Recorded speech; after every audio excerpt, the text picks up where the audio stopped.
오늘 강의의 제목은 싱글 크리스천의 결혼 준비라는 제목으로 잡아봤습니다. 결혼 특강, 연애 특강. 지금 대학생들인데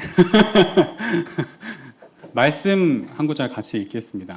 잠언 21장 31절 말씀인데 한 절이니까 다 같이 한 목소리로 읽도록 하겠습니다. 시작. 싸울 날을 위하여 마병을 예비하거니와 이김은 여호와께 있느니라. 아멘. 결혼과 연애와 이 말씀이 무슨 상관일까? 그렇죠? 마병을 예비하라. 전투하러 나가나? 싸우러 가는 게 아닌데, 그렇죠? 여기서 우리가 주목해야 될 것은 예비한다라는 것입니다. 그리고 이김은 여호와께 있다. 이 두 가지를 보고자 합니다. 저는 물론 오늘 이제 연애와 결혼을 주제로 한 강의를 하러 왔어요. 많은 기대를 가지신 분들이 몇몇 계신 걸로 알고 있습니다. 네. 제가 이 자리에 선 이유는 여러분들의 성공적인 결혼을 가이드하기 위함이 아닙니다. 저는 여러분들을 기쁘게 하기 위해서 온 것이 아니에요. 죄송합니다. 여러분들의 기분을 좋게 하기 위해서라면 여러분들은 다른 강사를 부르셨어야 돼요. 네. 저는 하나님을 기쁘게 하기 위해서 이곳에 온 것입니다. 제 모든 관심은 하나님, 그분께 맞춰져 있습니다. 저는 솔직히 말씀드리면 여러분들이 결혼을 하느냐 마느냐에 별로 관심이 없어요.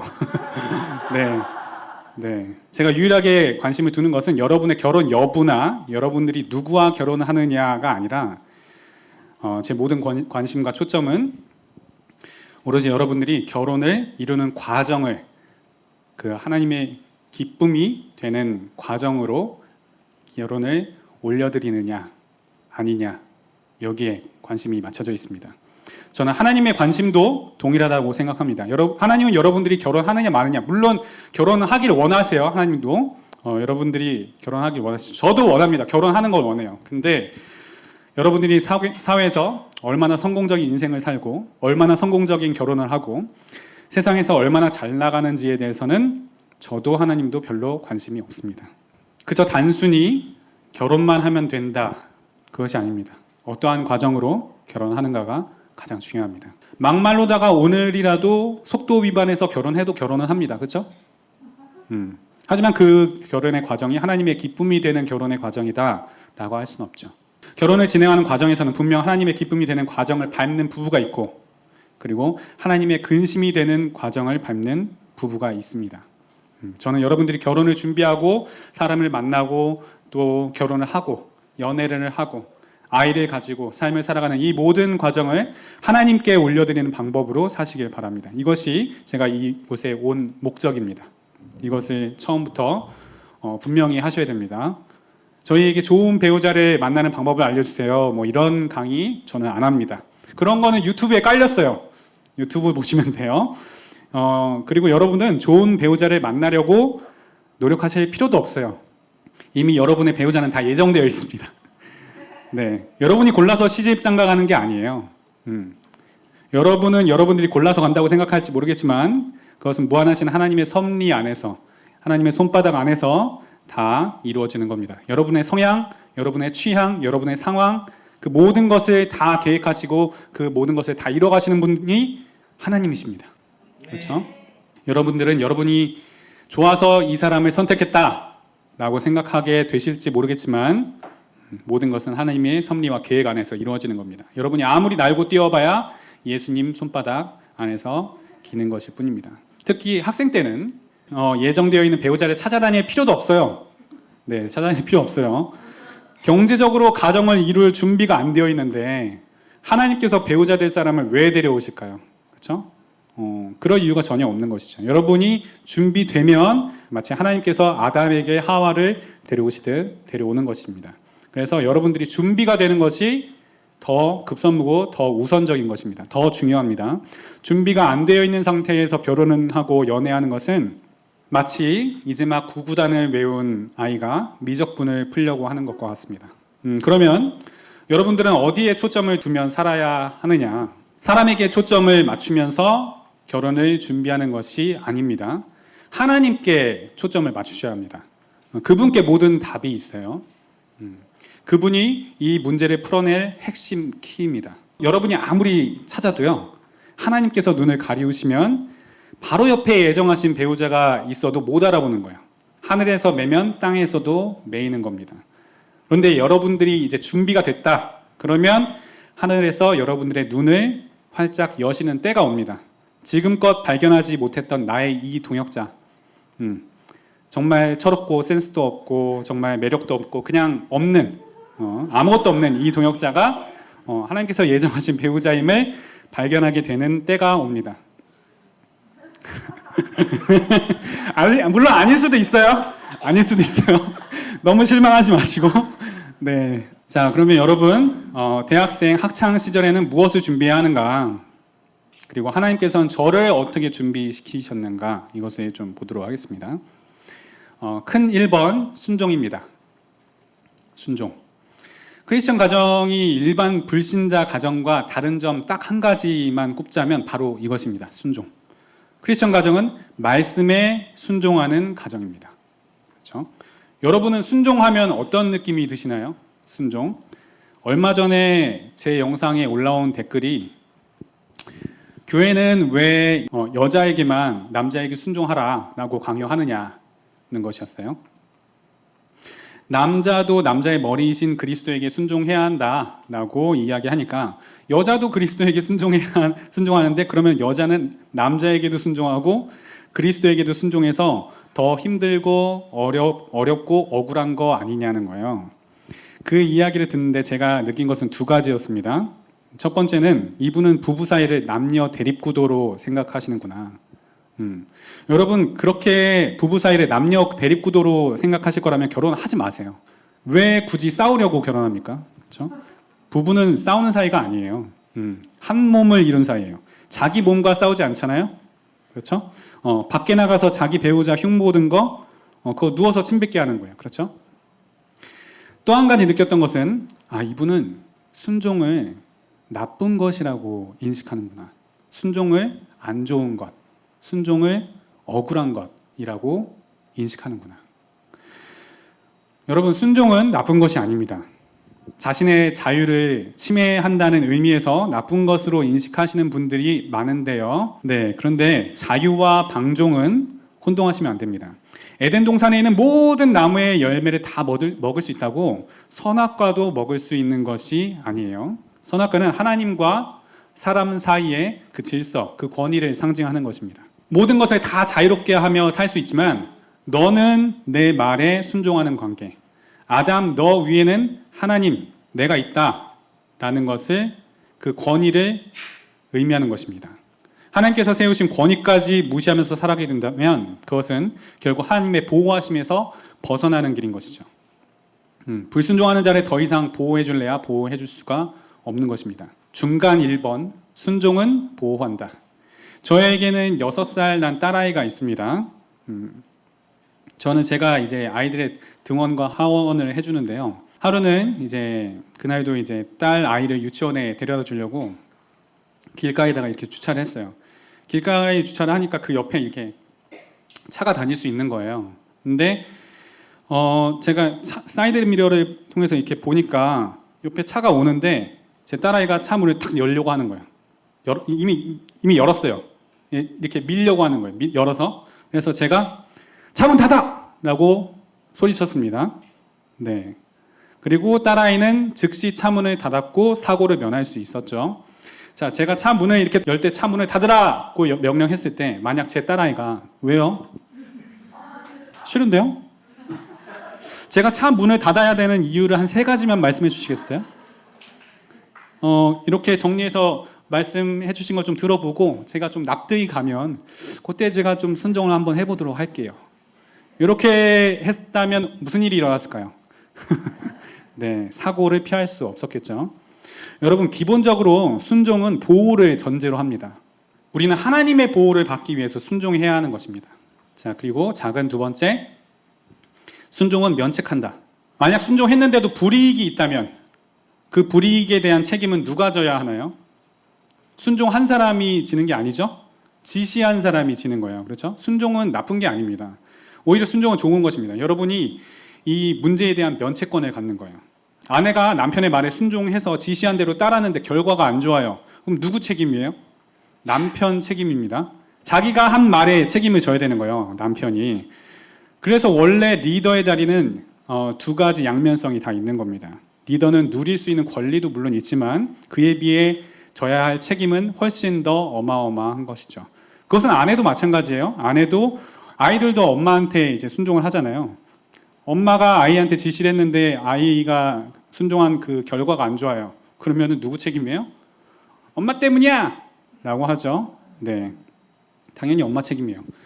본인이 그냥 스스로 잘못했는데도 엄마 때문이라고 하는데. 그렇죠? 네, 똑같은 거예요. 그래서 순종을 통해서 우리는 하나님의 보호하심을 받는 것입니다. 순종을 통해서 우리는 면책권을 받는 거예요. 반대로 말씀드리면 순종하지 않으면 여러분은 하나님의 보호하심을 받지 못하고 이 험난한 세상에서 여러분 스스로 여러분을 보호하셔야 합니다. 순종하지 않으면 여러분의 언행으로 발생되는 모든 문제의 책임을 여러분 스스로가 지셔야 되는 거예요. 제 얘기를 좀 해보겠습니다. 저는 유년 시절부터 꿈이 선교사였어요. 초등학교 한 2학년, 한 3학년 그때 이제 만화책을 보면서 리빙스턴, 허드슨 테일러 이런 만화책 보면서 나도 선교사가 돼야 되겠다. 되게 멋있다. 그렇게 생각을 했습니다. 어린 마음에. 그리고 제가 이제 중학교 때 어느 목사님께 예언을 받은 적이 있었는데 제가 이렇게 마이크를 들고 많은 사람들 앞에서 이렇게 뭔가 말하고 있는 그런 모습을 보셨다는 거예요. 그래서 저는 찬양 사역자로 나를 부르셨구나. 근데 나는 노래보다는 악기에 좀 더 재능이 있는데 나중에 노래도 잘하려나? 막 이렇게 생각을 했어요. 근데 저희 어머니께서는 아니다. 이것은 말씀을 전하는 자로 부르신 것이다. 이렇게 해석을 하시더라고요. 그래서 저는 뭐 당연히 코웃음을 쳤어요. 제가 무슨 말씀이냐고. 그런 거 좋아하지도 않을 뿐더러 제가 예배 시간 중에서 제일 괴로워하는 시간이 말씀 시간인데. 그런데 지금 내가 그걸 한다고? 그러니까 내가 제일 싫어하는 일을 할 거라고? 말도 안 돼라고 생각했고 저는 언어적인 재능도 없어요. 고등학교도 이과로 지원을 했고 국어 성적은 모의고사 언어 영역 제일 최고 점수가 5등급이었습니다. 메시지, 말, 글, 말씀 이런 거는 저랑 전혀 아예 거리가 먼 그런 사람이었어요. 저는 이 자리에 서 있는 게 신기할 따름입니다. 저도 저를 개인적으로 아시는 분들은 아시겠지만 저는 이런 말이나 글이나 이런 것보다는 춤과 음악에 재능이 있던 사람이었어요. 그래서 저는 당연히 그쪽으로 갈 줄 알았어요. 근데 저희 어머니께서는 저를 이런 스피커로 생각하시는 거예요. 그 당시에는 진짜 말도 안 된다고 생각했습니다. 그래서 저는 이공계로 가든지 아니면은 예체능으로 가든지라고 생각을 했었어요. 저는 제 재능을 잘 키워서 평신도 선교사로 해외에 나가서 사역을 할 것이다. 힐송 처치 이런 것처럼 이제 전 세계를 다니면서 기독교 문화 사역을 하고 다닐 것이다. 이렇게 생각을 했었죠. 근데 고등학교 2학년 1학기 될 때 부모님께서 시국에 가지 않겠냐는 거예요. 선교사가 꿈이라는 거 아시기 때문에 이제 시국에 입학할 그런 학교, 거처 등등을 이렇게 봐주실 수 있는 선교사님이 이렇게 컨택이 된 거예요. 그래서 저는 오케이 했어요. 그래서 한국에서 고등학교 2학년 1학기까지 이렇게 마치고 이제 가게 되었습니다. 그리고 반년 정도 이제 지났는데 당시에 사스 때문에 다시 이제 들어오게 되었어요. 사스 얘기하면은 시국이라고 얘기할 필요가 없네. 사스 아세요? 근데 나이가 사스 모르시는 분들이 많을 것 같아. 그렇죠? 네, 사스, 메르스, 코로나 이런 식이에요. 네, 대충 그런 거라고 생각하시면 돼요. 네, 너무 옛날 사람이 된 것 같아. 네, 정말 그렇습니다. 네, 아무튼 제가 이제 한국에 왔다가 다시 사스가 잘 정리가 되면 다시 이 시국에 들어갈 것만 생각을 하고 있었는데 부모님께서 근데 이제 그때 말씀하시는 게 검정고시로 이제 졸업을 하고 당장 시국에 갈 수 없으니까 그러면 YM이라는 선교단체 DTS가 있는데 거기에 이렇게 좀 들어가 보지 않겠냐 이렇게 말씀하시는 거예요. 제가 그 당시 나이가 이제 19살이잖아요. 고3 나이잖아요. 그러니까 남들 다 수능 공부하느라 이제 바쁠 때에 저는 DTS에 들어간 거예요. 그 당시에. 그래서 저도 이제 C국에 있는 대학에 입학을 해야 되니까 그 C국어 공부를 하고 있었는데 DTS에 들어가라고 하셔가지고 저 안 들어간다고 했어요, 맨 처음에. 나는 내 신앙에 만족한다. 부족함이 없다. 나는 주님을 위해 죽을 수도 있다. 막 그런 식으로도 얘기했어요, 뻥으로. 네. 근데 그렇게 막 확고하다 그렇게 얘기했는데 안 들어가려고. 지금 이거 들어가면은 뭐 중국어고 뭐고 다 까먹을 것 같은 거예요. 근데 중국어라고 얘기해버렸네. 네. 근데 부모님 말씀에 이제 순종하고자 하는 마음을 이렇게 주시더라고요. DTS에 들어갔습니다, 결국에는. 그리고 한 반년 정도 거기서 이제 훈련하고 마칠 때쯤에 병역 문제가 걸리는 거예요. 그래서 다시 못 돌아가게 되었어요. 부모님께서 수능을 준비하라는 거예요. 갑자기. 진짜 저는 펄쩍 뛰었죠. 이게 무슨 말이냐. 고등학교 2학년 1학기까지밖에 일단 안 배웠고, 그 뒤로도 아예 학업을 감당해 본 적이 없어요. 그나마 알고 있던 것도 잊어버린 상황인데 어떻게 수능을 준비하느냐. 근데 그때도 순종을 하라는 마음을 주시는 거예요. 그래서 한국에 있는 대학을 가기로 하고 2월 1일에 DTS를 나왔는데 2월 8일에 재수학원에 들어갔어요. 재수도 안 했는데 수능도 안 봐봤는데 재수학원에 들어가서 들어간 지 한 3일 정도 돼가지고 모의고사를 봤어요. 400점 만점이었거든요, 그 당시. 진짜 너무 옛날 사람 같다. 지금 500점 만점인가요? 어떻게 된 거죠? 저 잘 모르겠네. 아무튼 옛날 사람입니다. 네, 400점 만점에 170점이 나온 거예요. 그래가지고 제가 그 당시에 그 학원, 그 재수학원에 다니는 학생이 120명 정도 되는데 뒤에서 2등이 된 거예요. 꼴등이 누구였냐면 이제 고등학교 졸업 후에 사회에서 일하시다가 이제 군대까지 다녀오시고 이제 뒤늦게 학업을 시작하신 아저씨가 한 명 있었어요. 아저씨. 네, 아저씨라고 해봤자 뭐 25, 6 정도밖에 안 되는데 그 당시에는 저희가 보기에는 완전 아저씨죠. 그래가지고 그 아저씨가 한 분 계셨는데 그분이 꼴등이고 제가 그 꼴등 다음 2등, 뒤에서 2등인 거예요. 바로 점수 받자마자 전화를 걸었어요, 부모님한테. 나 안 된다.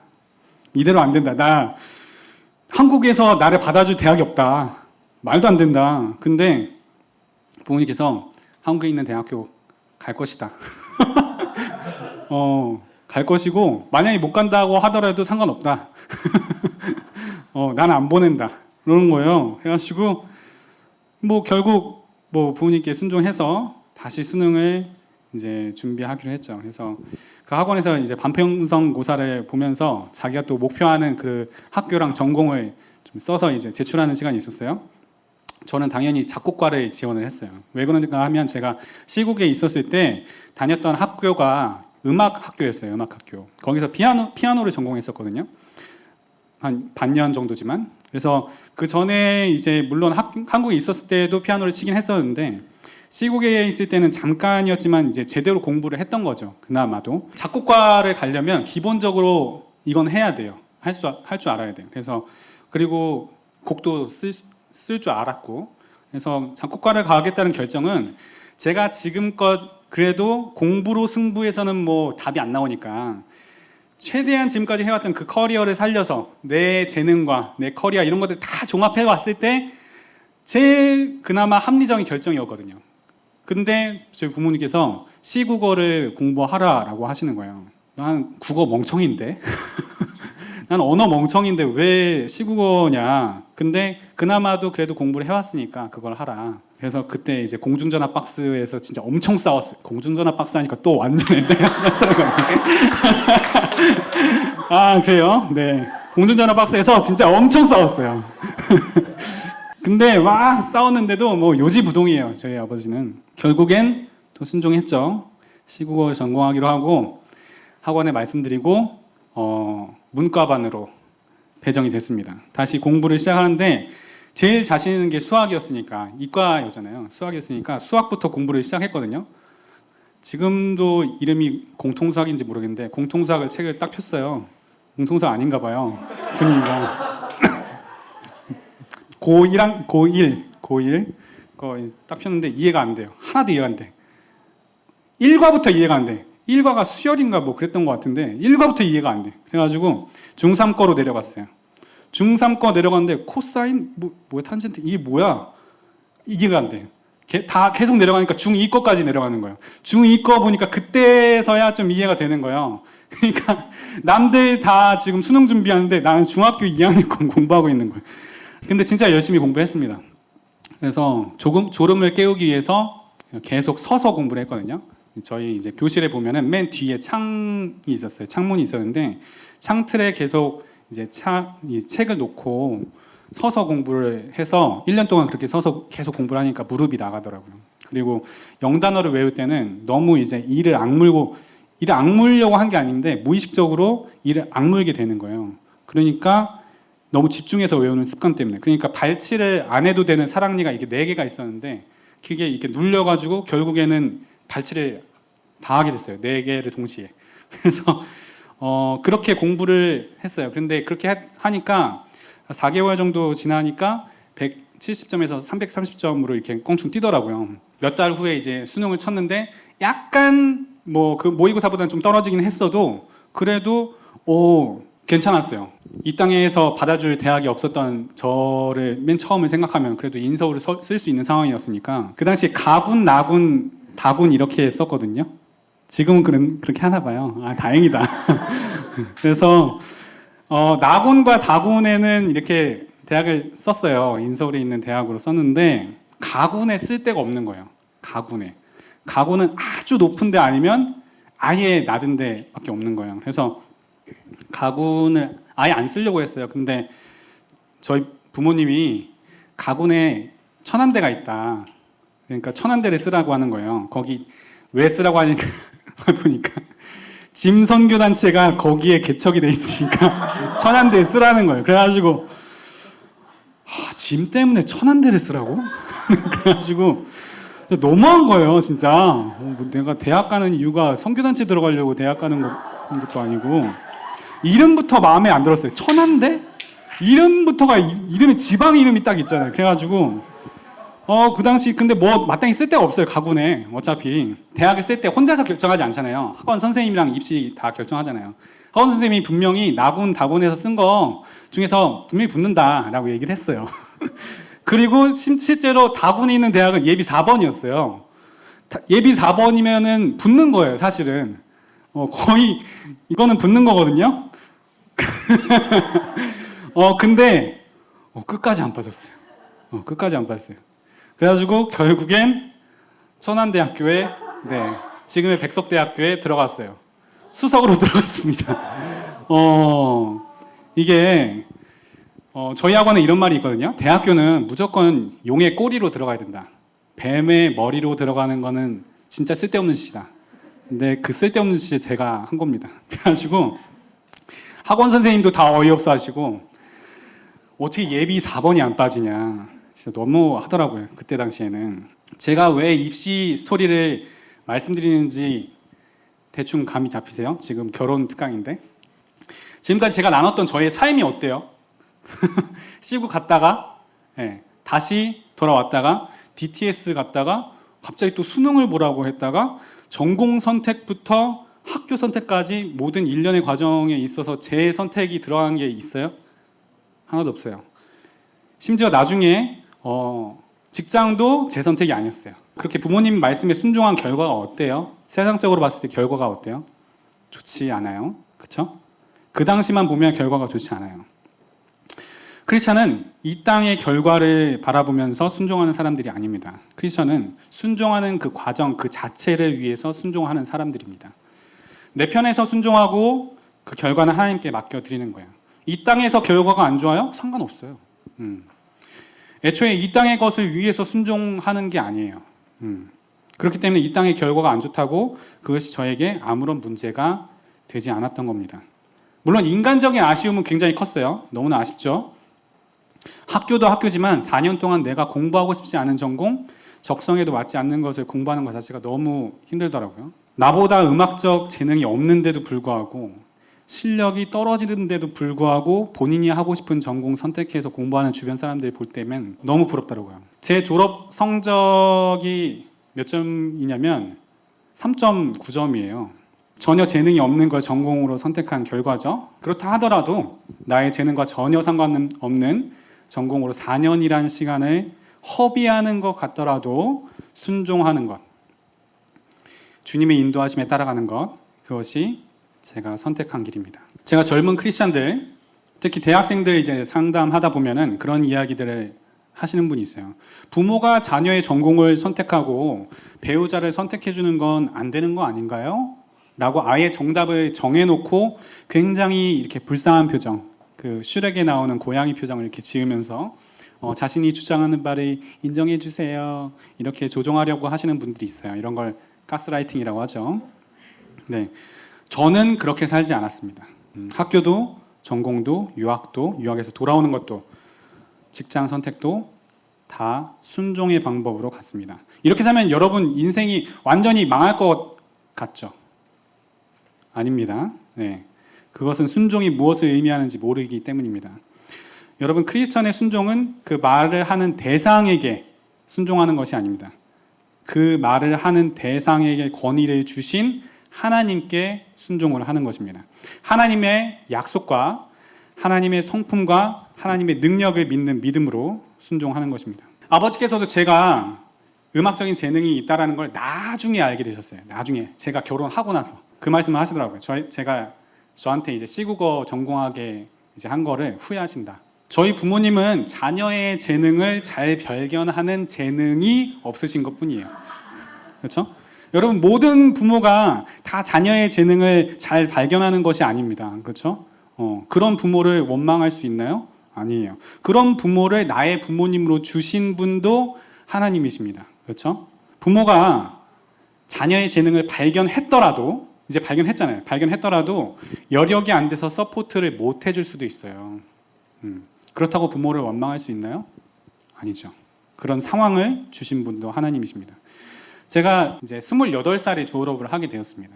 대학을 28살에 졸업을 하고 나서 제가 부모님께 이제 드디어 음악대학원에 가겠다고 부모님께 말씀을 드렸어요. 그랬더니 갑자기 난데없이 무슨 음악이냐는 거예요. 나는 지금 이것 때문에 8년을 기다렸는데 무슨 음악 난데없느냐 그랬더니 8년 동안 아무 얘기가 없었지 않느냐는 거예요. 얘기는 안 했죠. 마음속으로 간직하고 있었죠. 근데 이제 제가 대학 입시 준비할 때 작곡가 말씀드린 것부터 시작해가지고 음악에 대해서 계속 놓지 않고 있었던 것을 말씀을 드렸어요. 그러니까 부모님도 내가 너무했구나라는 그런 생각을 하시는 거예요. 제가 외동인데 자녀가 한 명인데도 불구하고 자녀의 그런 마음에 대해서 잘 이제 헤아리지 못했던 것, 자녀가 그 정도로 하고 싶어했구나라는 걸 이제 모르셨다는 거에 대해서 미안한 마음이 있으신 거예요. 그래서 그때부터 이렇게 뭐 알아보시더라고요. 그렇게 음악대학원을 준비하고 있었는데 갑자기 저희 아버지께서 사임을 하게 되신 거예요. 가정 경제를 책임질 사람이 없어졌어요. 음악대학원은 당연히 물거품이 돼버렸죠. 대신 제가 그때부터 어떤 생활을 했냐면요. 아버지가 가라는 회사에 입사를 했습니다. 생계를 책임질 사람이 저밖에 없잖아요. 뭐 아버지가 물론 뭐 약간 하시긴 하시지만은 사실은 나이가 너무 많으셨기 때문에 제대로 된 어떤 직업을 가지고 할 수 있는 상황이 아니었어요. 그러면은 제가 어떻게 했냐면 오후 3시부터 수업이 있어요. 그럼 오후 3시부터 10시까지 수업을 합니다. 그리고 11시 반쯤에 신문을 가져옵니다. 신문에서 12시부터 신문에 광고 삽지를 끼고 신문 배송을 시작합니다. 새벽 2시 반까지 신문을 배송하고 나서 우유 배달을 시작했어요. 그래서 새벽 5시, 6시 사이에 집에 들어옵니다. 그럼 그때부터 씻고 자고 일어나서 오후에 수업 나가고 이런 생활을 계속 했어요. 제가 부모님 원망했을까요? 그때? 세상적으로 보면, 인간적으로 보면 원망이 돼야 되잖아요. 근데 되게 재밌더라고요. 우유 배달하고 신문 배달하는 게 되게 운동이 되고 좋더라고요. 그래가지고 재밌게 했어요. 그리고 제 인생이 낭비되고 있다고 생각을 했을까요? 전혀 그렇게 생각하지 않았습니다. 저는 하나님께서 주신 권위에 순종을 했고 하나님께서 주신 상황에 순응을 했습니다. 그리고 순종과 성실로 제 인생을 하나님께 드렸습니다. 하나님께서 받으셨다면, 하나님께서 기뻐 받으셨다면 그걸로 된 것이죠. 자, 작은 세 번째 순종의 이유입니다. 더 작은 1번, 하나님의 약속을 믿는 믿음. 저는 하나님께서 태초부터 저를 지으시기로 계획하시고 작정하셨을 때부터 저에게 주신 고유의 사명도 함께 담아서 창조하셨다고 믿습니다. 그건 여러분들도 다 마찬가지예요. 그렇죠? 저를 지으신 목적이 분명히 있어요. 그렇다면 제가 하나님의 권위에서 벗어나지 않는 한, 하나님의 말씀에 순종하는 한, 하나님께서 제게 세우신 그 권위에서 부모님, 목사님, 사역자, 목자, 리더, 이 권위에서 벗어나지만 않는다면 그 어떤 절망적인 상황이 제게 닥친다 하더라도 하나님께서 제 인생에 세우신 그 계획이 절대로 무산될 수 없다. 하나님께서 제 인생에 두신 그 목적, 그 약속은 반드시 이루어질 수밖에 없다라고 믿었습니다. 아브라함이 자신의 독자 이삭을 죽이기로 마음먹을 수 있었던 것은 하나님께서 분명 내 씨 이삭을 통해서만 큰 민족을 이루고 창대하시기로 한 그 약속이 있었기 때문에, 설사 내가 지금 이 순간 내 아들을 죽이더라도 하나님께서 다시 살리실 것을 믿는, 그 약속을 믿는 믿음이 있었기 때문에 할 수 있었던 것입니다. 더 작은 2번, 하나님의 성품을 믿는 믿음입니다. 설사 내 부모가, 내 목사님이, 내 선생님이, 내 직장 상사가 나에게 부조리한 것들을 명령하고 부당한 것들을 지시한다 할지라도 이것이 죄를 강요하는 것이 아니라면 저는 그 말에 순종하였습니다. 왜냐? 저는 하나님의 성품을 믿는 믿음이 있었기 때문입니다. 그 중에서도 어떤 성품을 믿는 믿음이 있었느냐? 정의로우신 하나님, 불의를 보시면 절대로 참지 않으시는 하나님을 믿는 믿음이 있었기 때문에 순종할 수 있었던 것입니다. 여러분이 직장의 보스, 제일 탑 리더, 사장이라고 가정을 한번 해볼게요. 그럼 여러분 밑에 부장이 있고 그 밑에 이제 평사원이 있겠죠. 부장이 평사원한테 부조리한 것들을 지시하고 이렇게 맡깁니다. 여러분이 사장 입장에서 부장이 그런 것들을 명령하는 것을 알게 되었다고 생각을 했을 때 그럼 어떻게 할 것 같으세요? 부장을 징계 처리하겠죠? 그리고 평사원은 어떻게 하겠어요? 그 부조리 당한 것에 대해서 어떤 보상을 한다든지 어떤 그에 상응하는 조치를 취하겠죠. 그렇죠? 인간인 여러분들도 그렇게 할 거잖아요. 그렇죠? 근데 그 정의로우신 하나님께서 우리가 부당한 것들을 당했을 때 가만히 있으실 분이냐? 절대 그렇지 않습니다. 여러분, 이 세상 그 어떤 사람보다도 하나님보다 정의로울 수 없습니다. 불의한 것은 반드시 갚으셔야 하는 분, 이것이 우리 하나님의 성품입니다. 그리고 바로 이 하나님의 이 정의로우심, 공의로우심 때문에 우리가 구원받은 거예요. 그렇죠? 죄가 없으신 예수님께서 부조리한 고통을 당하셨습니다. 불의하게 죽임 당했습니다. 우리 하나님께서 이런 불의함을 눈뜨고 지켜보시기만 할 분이 아니었죠. 그렇죠? 하나님은 이 불의함을 반드시 갚으셔야만 하는 분입니다. 어떻게 해요? 우리를 구원하심으로. 왜냐하면 무죄한 예수님께서 유죄한 우리를 위해 죽으셨기 때문입니다. 그렇기 때문에 유죄한 우리가 살아나야 했던 것이죠. 하나님께서는 억울함은 반드시 풀으셔야만 직성이 풀리시는 분이십니다. 억울함은 도저히 두 눈을 뜨고 지켜보실 수 없으신 분이십니다. 이 하나님의 공의로우신 성품을 믿는 믿음이 있기 때문에 설사 내 권위가 나에게 잘못된 것을 지시한다 하더라도 내가 그것을 따르면 하나님께서는 나에게 부당한 것을 지시한 내 권위는 벌하실지라도 하나님을 생각함으로 슬픔을 참은 나에게는 축복하시는 분이라는 것을 믿는 믿음이 있었기 때문에 순종하는 것입니다. 더 작은 세 번째로 하나님의 능력을 믿는 믿음입니다. 자, 내 위의 권위자가 하나님께서 내 인생에 두신 그 계획과는 전혀 다른 방향으로 나에게 잘못된 멘토를 했다 하더라도 우리 하나님께서는 능히 그것을 원상 복구시킬 능력이 있으신 분, 심지어 합력하여 선을 이루실 수 있는 능력의 하나님을 믿는 믿음이 있기 때문에 순종하는 것입니다. 요셉은 아버지의 말씀에 순종해서 형들을 찾아 떠났습니다. 하지만 형들은 그 요셉을 노예로 팔아버렸죠. 아버지의 말씀에 순종했는데 노예로 팔렸어요. 결국 애굽에서 노예 생활을 하다가 억울한 누명까지 쓰게 되어서 감옥에 갇힌 죄수 생활을 하게 되었습니다. 하지만 요셉은 여전히 하나님께서 자신에게 꿈꾸게 하신 그 비전, 그 사명, 그 계획을 이루실 하나님에 대한 믿음이 있었습니다. 내가 비록 부모님의 말씀에 순종해서 내 인생이 골로 가는 것 같아 보여도 이것과 하나님의 계획과는 아무런 관계가 없다는 것을 믿는 믿음이 있었습니다. 아무리 내 적성과 맞지 않고 아무리 경제적으로 어려워져도 어렸을 적부터 받았던 그 이미지, 그 예언, 많은 사람들 앞에서 마이크를 들고 뭔가를 하고 있는 그 예언이 성취될 것이라는 믿음. 요셉이 단번에 죄수에서 총리가 되었듯이 모세가 양만치다가 떨기나무에서 갑자기 사명을 받고 리더가 되었듯이 하나님께서 마음만 먹으시면 단번에라도 내 인생을 창대케 하실 능력이 있으시다는 그 믿음, 하나님께서는 단번에 내 인생을 바꾸실 수 있는 분이라는 믿음이 있었기 때문에 저는 순종하였던 것입니다. 연애와 결혼이라는 주제로 강의를 하러 왔는데 계속 왜 이런 얘기를 하느냐, 여러분이 결혼을 인도함받는 과정도 동일한 원리로 적용이 되기 때문입니다. 여러분이 평소 하나님의 말씀에 순종하고 하나님께서 세우신 그 권위에 순종하는 삶은 여러분이 결혼을 인도함받는 과정에서도, 결혼을 하고 나서 그 이후의 삶에 있어서도 동일하게 적용이 되는 것입니다. 결혼 전까지 순종하지 않는 삶을 사다가 갑자기 결혼할 때가 되어서 순종남 순종녀로 변화되는 것이 아니에요. 지금 이 학생 때부터 순종의 라이프 스타일로 사셔야 합니다.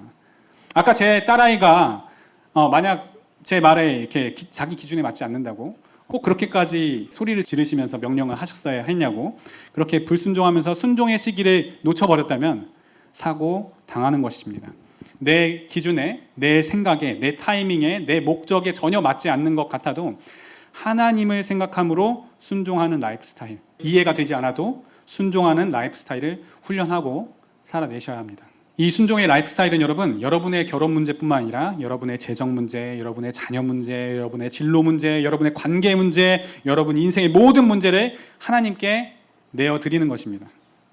내가 직접 이 문제를 해결하는 것이 아니라 이 문제를 풀어내는 자리를 하나님께 맡겨드리고 그 능력의 하나님, 그 공의의 하나님, 그 약속하신 것은 반드시 이루시는 그 하나님께 공을 넘기는 것입니다.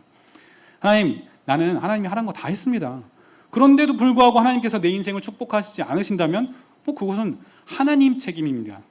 하나님 손해입니다. 하나님께서 내 인생에 세워놓으신 계획이 안 이루어진다면 그것은 제 손해가 아닙니다. 하나님 손해입니다. 이것이 순종입니다. 어차피 내 인생 이제 내 것이 아닙니다. 하나님 것입니다. 하나님 뜻대로 살아가는, 순종하는 라이프 스타일에 살아가고 있습니다. 그런데도 불구하고 하나님께서 나를 제대로 활용 못하신다면 그것은 하나님 손해인 것이죠. 그렇죠? 그런데 우리 하나님께서 그렇게 불성실하고 무능력하신 분이신가? 여러분, 삼성이 그 인재를 어떻게 활용하는지만 봐도 우리는 어느 정도 알 수 있는 게요, 삼성이 대기업이니까 연봉이 세니까 엄청 좋은 거 같죠. 근데 그만큼 엄청 뽑아먹습니다. 사람을 엄청 100%, 120%, 140% 활용해서 뽑아먹으니까 그만큼 주는 거예요. 그런데 하나님께서는요, 삼성보다 훨씬 더 뛰어나시고 더 유능하신 분이십니다. 그런 하나님께서 내가 내 인생을 하나님께 바치겠다는데 삼성보다도 내 인생을 활용을 못 하신다? 하나님께서 그렇게 무능력하시고 게으르신 분이시다? 그런 하나님은 왜 믿습니까? 그렇죠? 가끔 대학생들 상담하다 보면, 여러분들 아니에요, 대학생들 상담하다 보면 이 사람이 크리스천인지 아닌지 헷갈릴 때가 있어요. 기독교는 자기 꿈, 자기 적성 다 무시하고 순종만 강요하는 것 같다는 거예요. 그렇게 능력 없는 하나님, 그렇게 무례하신 하나님, 그렇게 무계획적이신 하나님이라고 믿는다면 왜 그러면서 크리스천이라고 하는 겁니까? 여러분들이 믿는 대상에 대한 무한 신뢰와 절대 믿음이 없는데 왜 믿는 거예요? 뭘 믿는 거예요? 아까 Nothing is impossible 막 찬양했는데 실제 삶에서는 안 믿는다? 그 사람들은 저는 크리스천이 아니라고 봅니다. 자칭 크리스천이죠. 학생 때, 청년의 때, 싱글일 때 순종의 라이프 스타일을 준비하시는 여러분들 되시기를 바라겠습니다. 네, 큰 2번입니다. 성령 세례입니다. 여러분, 아무리 크리스천이라 할지라도 모든 크리스천이 다 하나님께 쓰임받는 것은 아닙니다. 마찬가지로 아무리 크리스천 가정이라 하더라도 모든 크리스천 가정이 하나님께 다 쓰임받는 것은 아닙니다. 하나님께서 자신에게 주신 사명은 안중에도 없고 그저 그냥 자기 먹고 살기 바빠서, 그렇죠? 자기 성공에만 도취되어 가지고 그렇게 이 세상에서도 저 세상에서도 별 볼 일이 없는 인생으로 그렇게 살아가는 자칭 크리스천들이 대부분입니다. 그렇다면 여러분의 인생이 하나님께 쓰임 받게 되는 그 분수령, 그 전환점은 무엇입니까? 그 전환점은 바로 성령입니다. 성령을 받으셔야 됩니다. 성령을 받으셔야 하나님께서 쓰십니다. 아무리 선교단체에서 훈련 80년 훈련 받았어도 성령이 없으면 쓰임받지 못합니다. 성령이 없는 사역은 그냥 자기 사역하는 거예요. 자기 일 하는 거예요. 예수님의 제자들도 3년 반 동안 예수님께 훈련 받았죠. 그런데도 예수님께서 잡혀가실 때 다 도망할 수밖에 없었던 겁니다. 옥에까지 따라가겠다고 호언 장담했던 베드로도 3번이나 부인할 수밖에 없었습니다. 하지만 그렇게 연약했던 제자들이 사도행전으로 넘어오면서 완전히 변화된 모습들을 보여주죠. 예수님께서 살아계셨을 때에도 생전에도 예수님을 3번이나 부인하면서 옥에 갇히는 것을 두려워했던 베드로는 이제는 예수님께서 이미 승천하셔서 이제 없는데도 함께 계시지 않는데도 오히려 공회에서 예수님을 담대하게 증거하고 옥에도 갇혔습니다. 무엇이 이들을 이렇게 담대하게 변화시켰느냐? 무엇이 이들을 완전히 딴 사람으로 바꿔 놓았느냐? 무엇이 이들 안에 그러한 담대함을 주고 하나님의 말씀을 전달할 메시지를 주었는가? 성령께서 이 모든 일을 버리시는 것입니다. 여러분이 그저 자기 인생 잘 먹고 잘 살다가 가는 인생으로 사는 것이 인생의 목표라면 성령 안 받으셔도 됩니다. 하지만 나는 그런 차원의 인생을 살고 싶지 않다 하신다면 나의 가정은 그렇게 먹고 사는 차원으로만 그치는 것이 아니라 정말 하나님께서 우리 가정 가운데 예정하신 그 모든 계획들이 하나도 땅에 떨어지지 않고 모두 이루어지는 그런 가정이 되기를 바라신다면 그러면 여러분들은 반드시 거쳐야 하는 과정이 있습니다. 바로 성령을 받는 것입니다.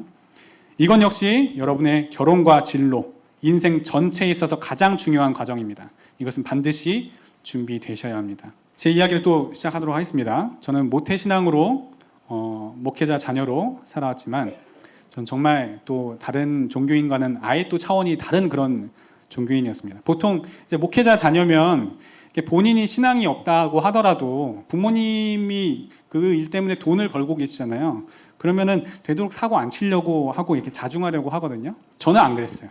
소위 이렇게 자유로운 영혼이라고 하죠. 내 만족, 내 기쁨.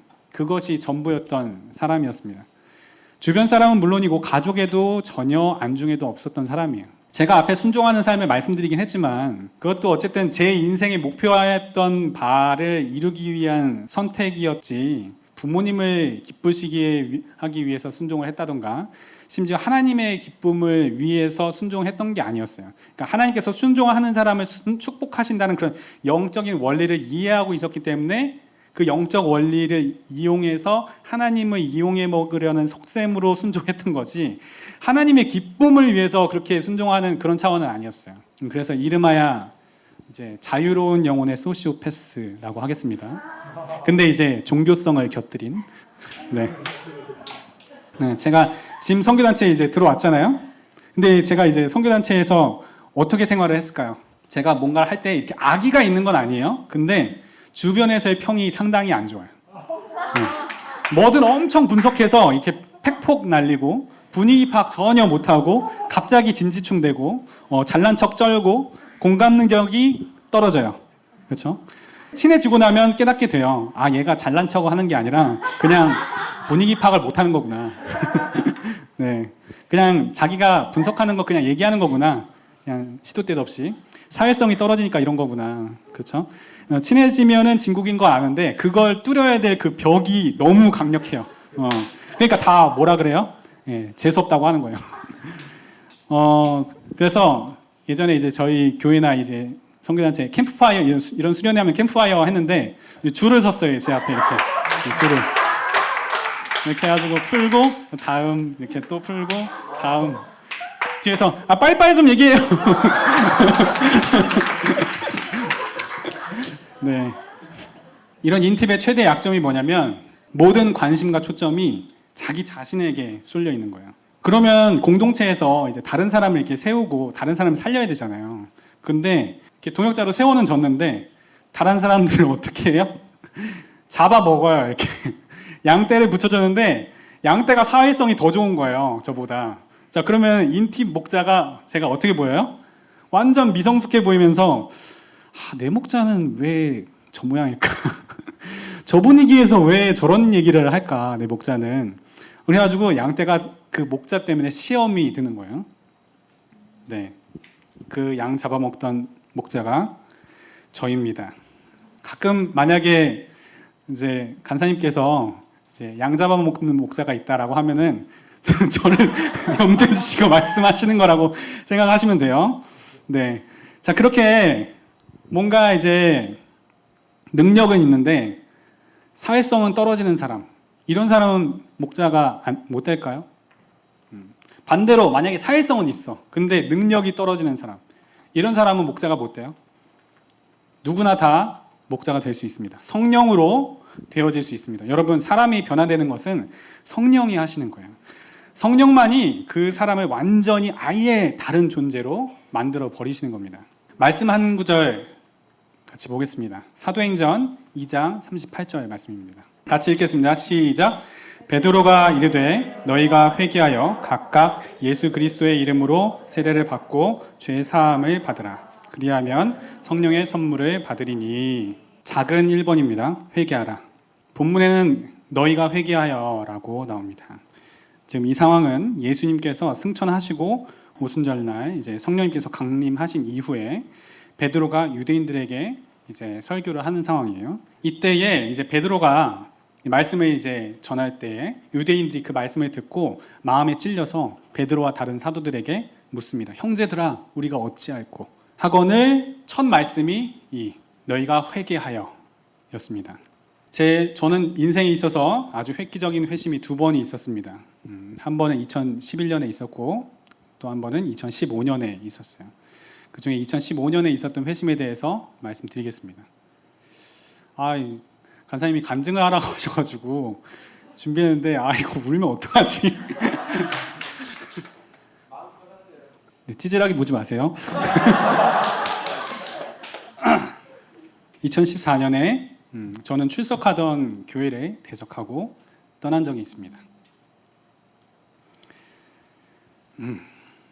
그 당시에 이제 다니던 교회의 복음 전파 방식을 놓고 그 교회 전도사님과 엄청난 논쟁을 벌인 적이 있었어요. 자세한 내용은 뭐 제가 다 밝힐 수도 없지만 그렇게 하다가 결국 교회를 이제 떠나게 되는 상황이 발생했습니다. 제 마음 가운데 너무나 큰 충격이었고 또 아픔이었습니다. 그리고 나서 다른 교회를 출석하고 있었는데 그 다른 교회를 출석한 첫날부터 하나님께서 계속 기존에 다녔던 교회로 돌아가라는 마음을 계속 주시는 거예요. 지금 나가고 있는 교회로 내가 너를 부르지 않았다. 근데 제가 버텼습니다. 저 진짜 절대 도저히 그 교회로는 다시 못 돌아갑니다. 왜 제가 그렇게 돌아가야 됩니까? 그 교회는 회개해야 돼요. 그 교회는 틀렸어요. 그러면서 제가 계속 버텼어요. 그런데 지금 다니는 교회에 정착이 안 되는 거예요. 왜냐하면 음성이 계속 들려요. 우리 하나님은 진짜 반복을 계속하세요. 리마인드를 계속 시키시니까 그럴 때 진짜 너무 짜증나는 거예요. 진짜 하나님 도저히 그렇다고 교회를 안 갈 수도 없고 교회 갈 때마다 이 교회 아니야. 내가 널 여기로 부르지 않았어. 계속 들려요. 5개월 동안.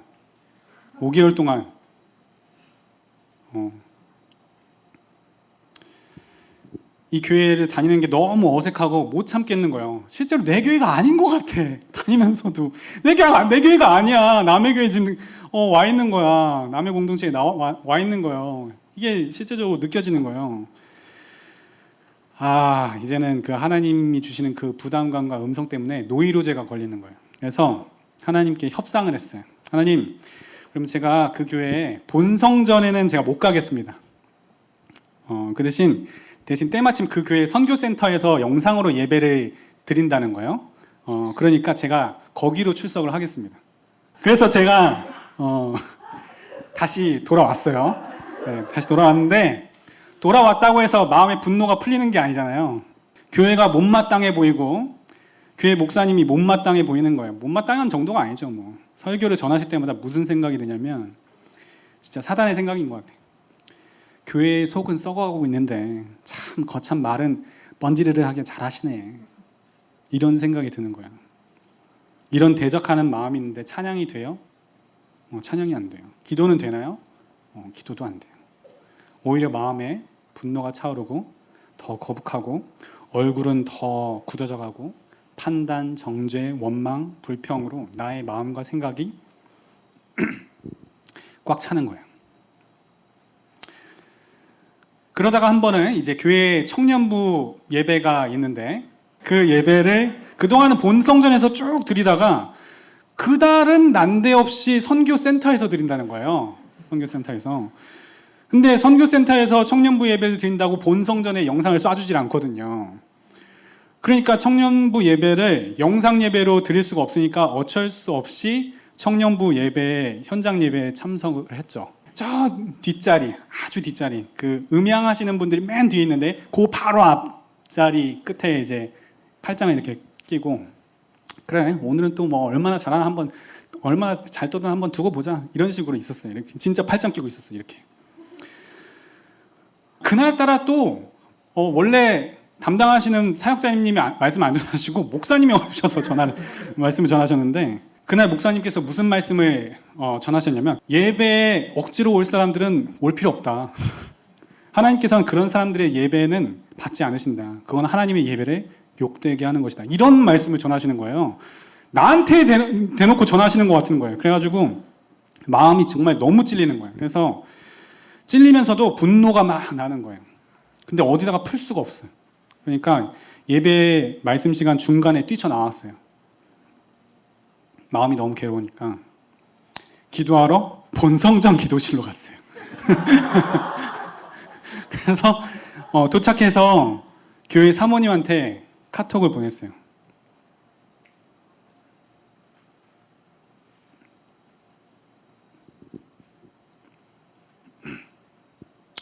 제가 뭘 그렇게 잘못했나요? 뭘 그렇게 잘못했길래 저에게 이런 아픔을 주시나요? 막 따지듯 카톡을 했어요. 근데 사모님이 기도해라. 나도 기도하겠다. 하나님께서 그 기도를 들으실 것이다. 이렇게 답장이 왔어요. 그래서 거기다 대고, 또 안 그래도 기도하러 왔거든요. 이렇게 카톡을 보내고 기도를 시작했어요. 기도가 아니라 뭐 원망, 분노를 막 다 쏟아내는 시간이었어요. 하나님, 제가 뭘 그렇게 잘못했습니까? 제가 뭘 그렇게 잘못했길래 제 말이, 제 주장이 그렇게 잘못됐다고 하는 겁니까? 제가 옳고 그들이 틀린 거 아닙니까? 제가 지금 이 복음을 사수하려고 하는데 왜 저한테 이렇게 대하는지 모르겠습니다. 저는 계속해서 옳은 선택을 하고 있고, 주님의 복음을 사수하려고 이렇게 노력하고 있고, 그들이 계속해서 틀린 방향으로 가고 있는데 왜 제가 오히려 이런 고난을 당해야 합니까? 막 따졌어요. 진짜 이를 부득부득 갈면서 땅바닥을 연신 주먹으로 쳐대고 한껏 분노를 표출하기를 한 30분쯤 지났을까? 갑자기 더 이상 쏟아낼 말이 없는 거예요. 그래서 잠잠히 가만히 있었어요. 씩씩거리던 그런 급한 숨소리도 조용히 가라앉았어요. 그러더니 너무도 분명하고 또렷한 음성이 제 마음을 때렸습니다. 딱 내자. 내가 했다.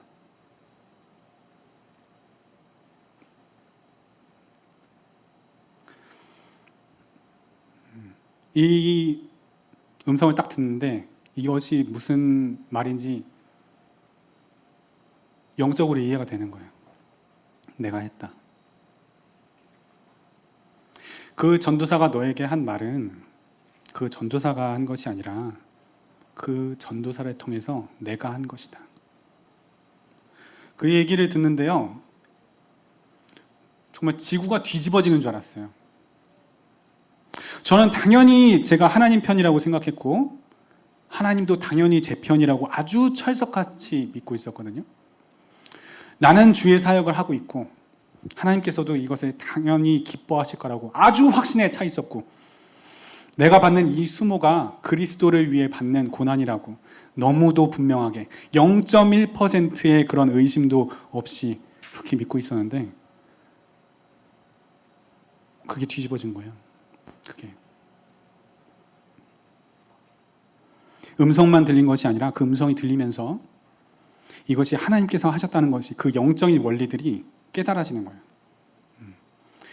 내가 지금까지 사단에게 속고 있었다는 것이 영적으로 깨달아지는 거예요. 그때부터 통곡의 통곡이 쏟아져 나옵니다. 내가 지금까지 믿고 있었던 이 진리가 아니라 내 논리였구나.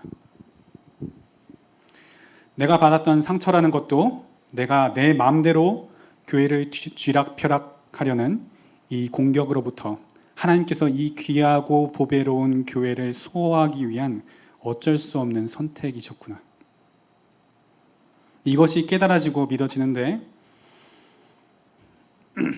너무나 부끄럽고 너무나 황당하고 오히려 이제는 다른 의미로 분통이 터지는 거예요.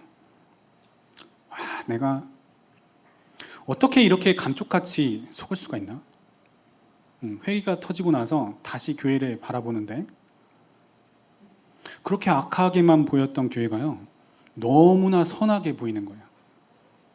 그렇게 악하게만 보였던 사역자님들이 이제는 너무 부끄러워서 더 이상 뵐 면목이 없는 거예요. 내가 이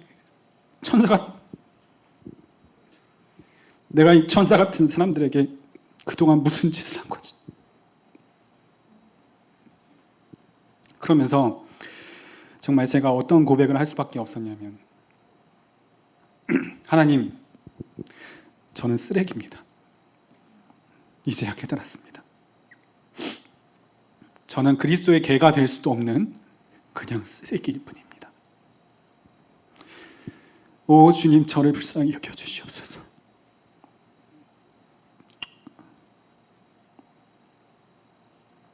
오 주님, 저를 불쌍히 여겨주시옵소서. 오 주님, 저를 불쌍히 여겨주시옵소서.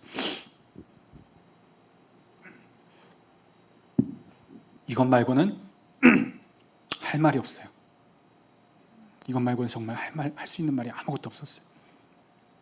자, 이렇게 되니까 제가 진리라고 생각했던 것이 완전히 뒤집어진 거예요. 그러니까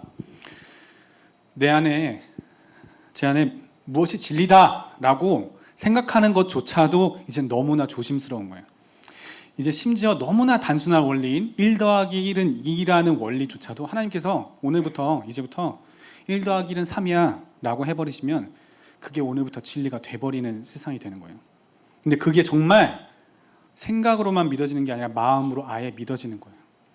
그러니까 아무것도 오히려 확신을 할 수가 없어요. 그냥 하나님이 말씀하시는 대로 따라갈 수밖에 없어요. 내일이라도 하나님께서 이것이 아니야 라고 하면 그것이 아닌 게 되니까. 여러분들이 지금 이 자리에 그냥 오신 것 같으시죠? 근데 이 배후에는 영적인 세계에서는 정말 어마어마한 일들이 있었습니다. 정말 어마어마한 이 일들이 있었기 때문에 여러분들이 결국 이 자리에 온 거예요. 정말 상상할 수도 없었던 영적 전투들이 일어났었고, 심지어 지금도 그 영적 전투들이 계속 일어나고 있습니다. 눈에 보여지는 것은 그저 여러분들이 여기 와 있다는 그 사실뿐이지만 이것은 바다 위에 떠 있는 그런 빙산의 일각일 뿐입니다. 실제로 눈에 보이지 않는 영적인 세계, 그 바다 밑에 잠겨 있는 그 보이지 않는 빙산 같은 그런 수많은 사건들이 영적인 세계에서 벌어졌고 지금도 벌어지고 있습니다.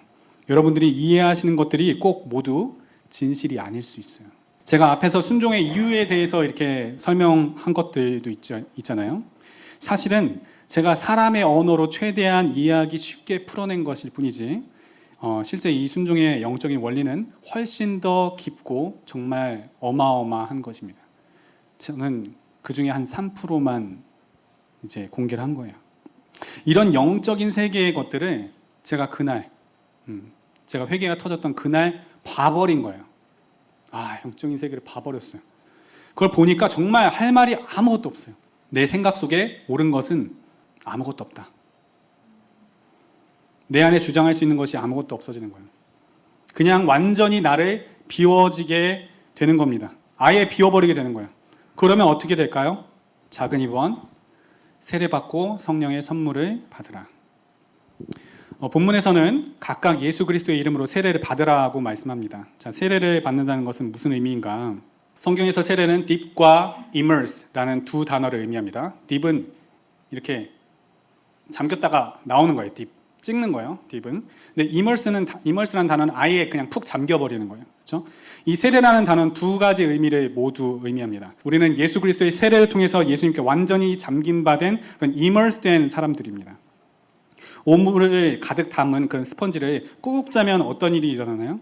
그 스펀지에서 오물이 줄줄줄줄 흘러나옵니다. 근데 그런 더러운 스펀지를 차로 닦으면 차가 어때요? 오히려 차가 더 더러워지겠죠? 그렇죠? 오물이 담긴 스펀지는 아무 쓸데가 없습니다. 그럼 그 스펀지를 다시 잘 사용하기 위해서는 어떤 작업을 해야 하느냐?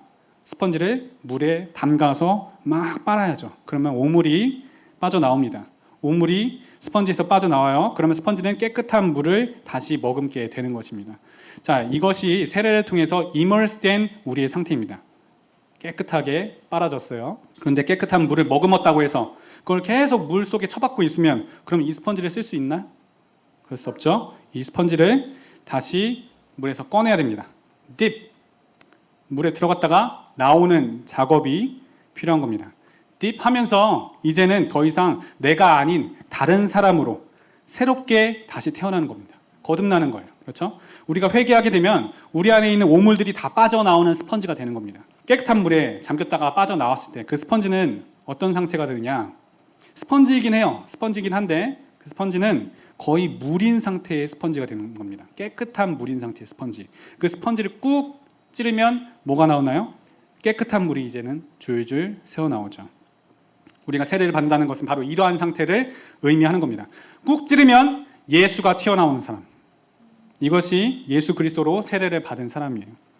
그가 예수 그리스도 안에 거하고 동시에 그 안에 예수 그리스도께서 거하는 것이죠. 그가 사는 것은 이제는 더 이상 그가 사는 것이 아니라 예수께서 사시는 것입니다. 예수가 가라는 대로 가고 예수가 선하는 대로 서고 예수가 좋아하는 것을 나도 좋아하고 예수가 싫어하는 것을 나도 싫어하는 것. 이것이 세례입니다. 이전에는 꾹 찌르면 뭐가 나왔어요? 내 이론, 내 주장, 내 생각, 내 가치관, 세상적인 가치관. 유튜브에서 봤던 것들, 세상에서 배웠던 그런 인본주의, 내가 지금껏 옳다 주장했던 것들, 내가 지금껏 믿어왔던 것들, 내가 지금껏 살아온 나의 경험, 나의 라이프 스타일이 튀어나왔단 말이죠.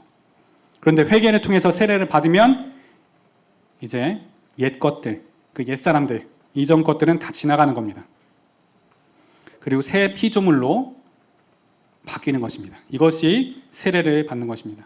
이제는 꾹 찌르면 예수가 튀어나온 사람으로 바뀌었다는 것입니다. 성령으로 세례를 받은 사람은 이렇게 이전과는 아예 다른 그런 인생을 살게 됩니다.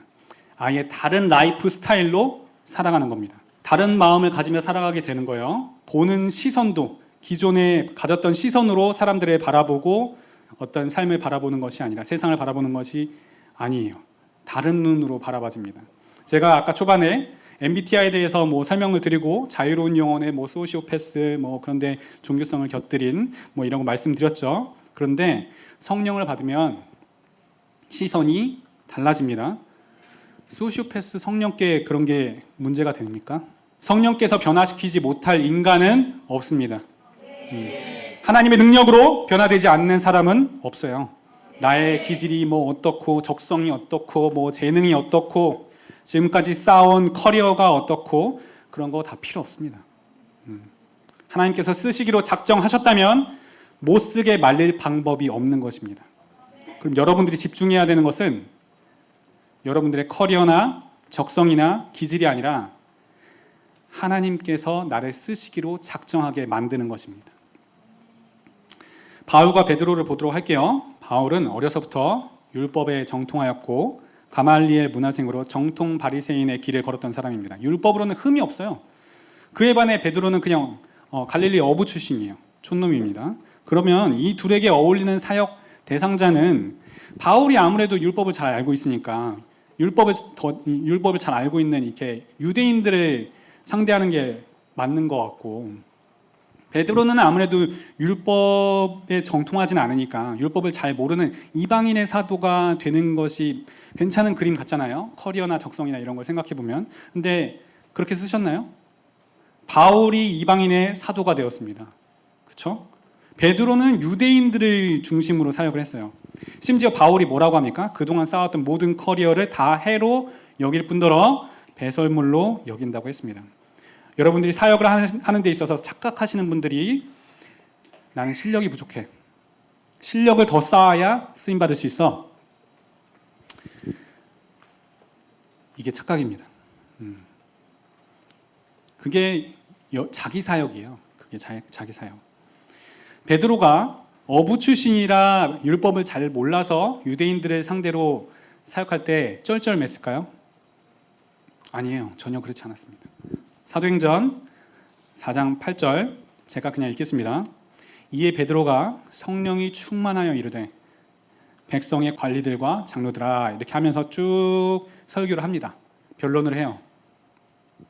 그러니까 사람들의 반응이 어떠냐면 사도행전 4장 13절 14절에 반응이 어땠냐면 그들이 베드로와 요한이 담대하게 말함을 보고 그들을 본래 학문 없는 범인으로 알았다가 이상히 여기며 또 전에 예수와 함께 있던 줄도 알고 또 병 나은 사람이 그들과 함께 서 있는 것을 보고 비난할 말이 없는지라. 비난할 말이 없어졌다고 나오죠. 그렇죠? 실력이 문제가 아니에요. 성령을 받으시면 없던 실력도 생깁니다. 제가 이번에 규장 대표님을 만나서 규장 대표님이 이것저것 물어보시는 거예요. 아니 어떻게 그렇게 결혼과 연애에 대해서 강의를 하게 되셨느냐. 예전에 카사노바 하셨느냐. 이렇게 농담식으로 물어보시더라고요. 그래서 아니다. 그냥 평범했다.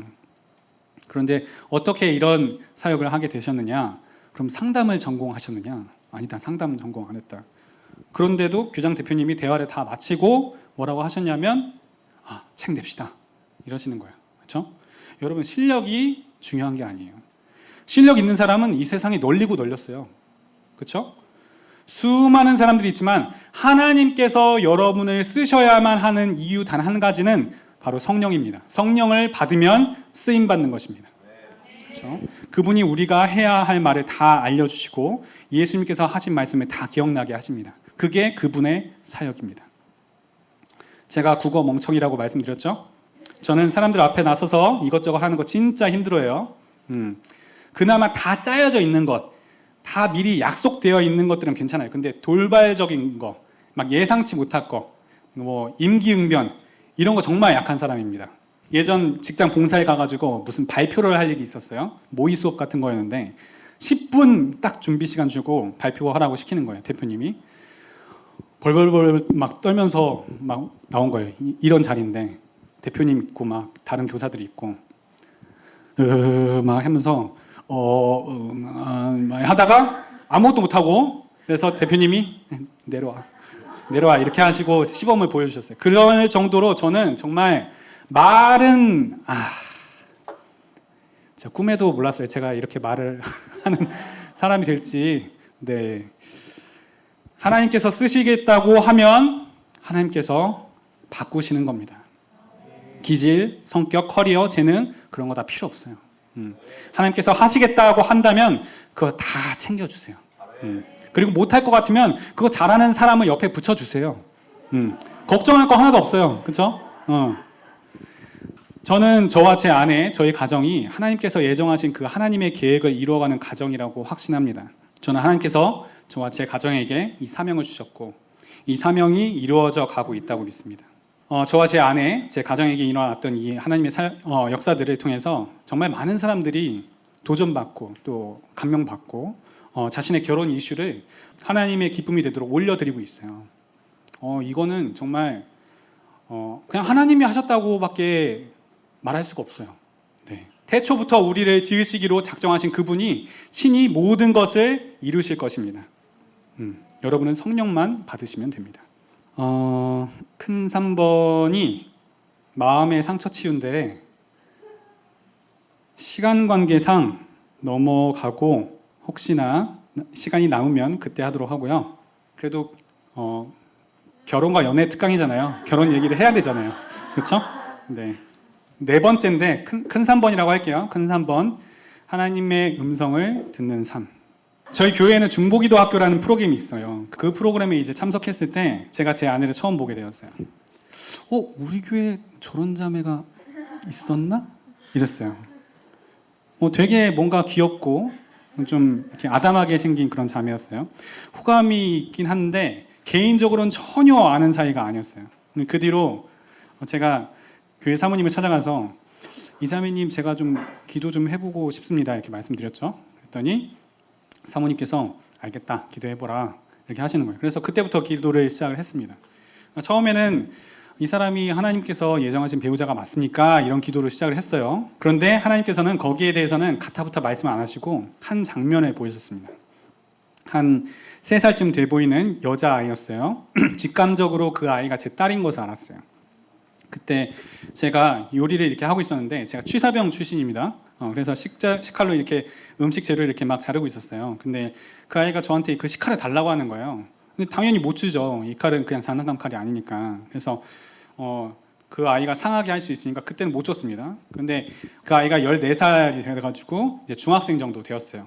그때가 돼서 이 여자애가 제가 저한테 뭐 요청하지 않는데도 부엌에서 직접 자기가 칼을 이렇게 꺼내더니 칼질을 막 시작하는 거예요. 그래서 몇 분 있다가 아주 맛있는 요리 누룽지탕 같은 거를 이렇게 딱 대접을 하는 거예요 저한테. 이런 걸 이 장면에 보여주시면서 이 말씀하셨어요. 아들아, 결혼도 이와 같단다. 너는 결혼을 원하지만 결혼이 너에게 축복이 되기 위해서는 너 자신이 먼저 준비되고 성장하고 성숙해져야 내가 너에게 복으로 줄 수 있단다.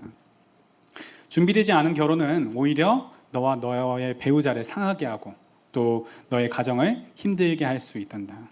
나는 너를 사랑하고 너에게 가장 좋은 것을 주고 싶단다.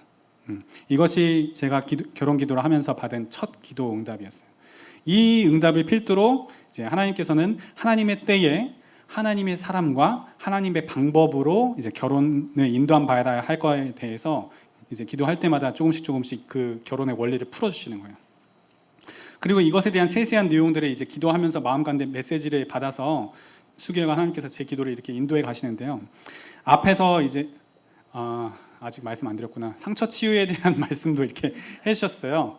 네, 필요한데, 네, 일단은 넘어가고요. 그리고 막 기존 연애 방식에 대한 그런 회개도 막 주시면서 제 결혼이 또 청년들에게 본이 될 것이다라는 그런 마음도 주셨어요. 아무리 기다려도 사모님이 저를 안 부르시는 거예요. 전 진짜 뭐 며칠 있다가 그냥 부르실 줄 알았거든요. 근데 안 부르세요. 한번 중간에 연락 한번 드려볼까? 어떻게 경과가 되는지. 근데 그럴 마음을 안 주세요. 인간적인 마음은 그런 마음이 드는데 하나님께서 그냥 참고 기도하라는 그런 마음을 주시는 거예요.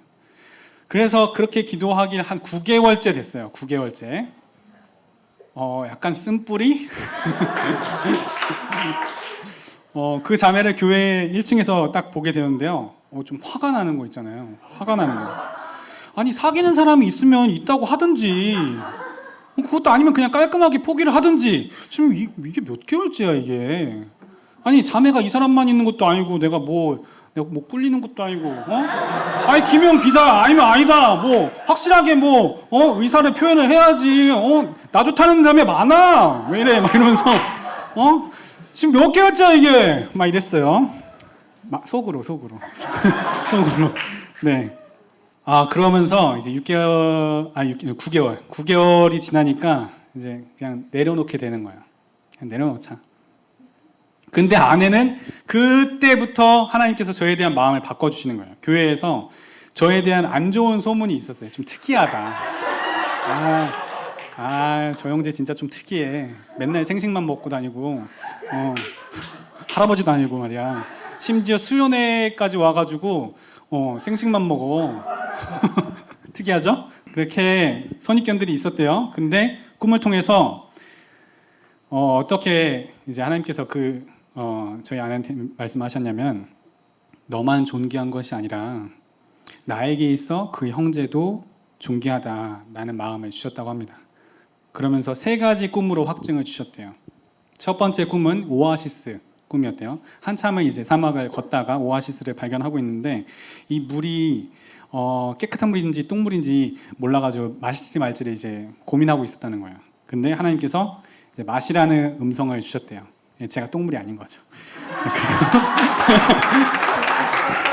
자, 두 번째 꿈은 이제 저희 교회에 이제 담임 목사님이 나타나서 너희 둘은 서로 돕는 자라는 그런 꿈을 이제 주셨다는 거예요. 그리고 세 번째 꿈은 저희 교회에 이제 소식지가 있어요. 소식지가 있는데 저와 제 아내가 이렇게 부부로 나와서 이렇게 소식지에 담긴 거예요. 사진이랑 글이 이렇게 담겨 있고 제목이 있는데 제목이 뿌리 내린 상이라는 제목으로 이렇게 소식지가 있었다는 거예요. 그래서 이 세 가지 꿈을 꾸고 나서 확증을 받은 거죠. 그래서 사모님을 이렇게 만날 일이 있었는데 확증을 받았다 말씀을 드렸답니다.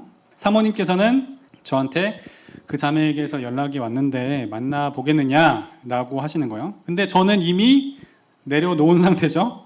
그 자매에 대해서 내려놓은 정도가 아니라 아예 결혼에 대해서도 내려놓았었어요. 하나님께서 결혼하지 말라면 안 하겠습니다. 약간 삐졌어요. 약간. 그리고 더 나아가서 심지어 독신에 대해서도 내려놓았어요. 제가 생각한 최악의 자매 3명을 떠올리고 이렇게 나이 많고 심술궂고 고집세고 자기 관리 안 되는 이런 자매들이랑 결혼할 바야 그냥 독신으로 사는 게 낫지라고 생각할지라도 하나님께서 하라고 하시면 그래 하겠습니다. 이런 상태로 살아가고 있는데 사모님으로부터 연락이 온 거예요. 그래서 저는 사모님한테 이제 기도하면서 다시 한번 이제 하나님이 확증을 구해 보겠다 이렇게 말씀을 드렸어요. 그리고 그 소식을 사모님께서 아내한테 이제 전하니까 아내가 이제 배신감을 느꼈다는 거예요. 아니 지금껏 이렇게 기도하면서 확증을 구하게 해놓고 마음을 다 잡아놓으니까 이게 뭐 하는 거냐 지금. 그래가지고 제가 그렇게 미웠대요.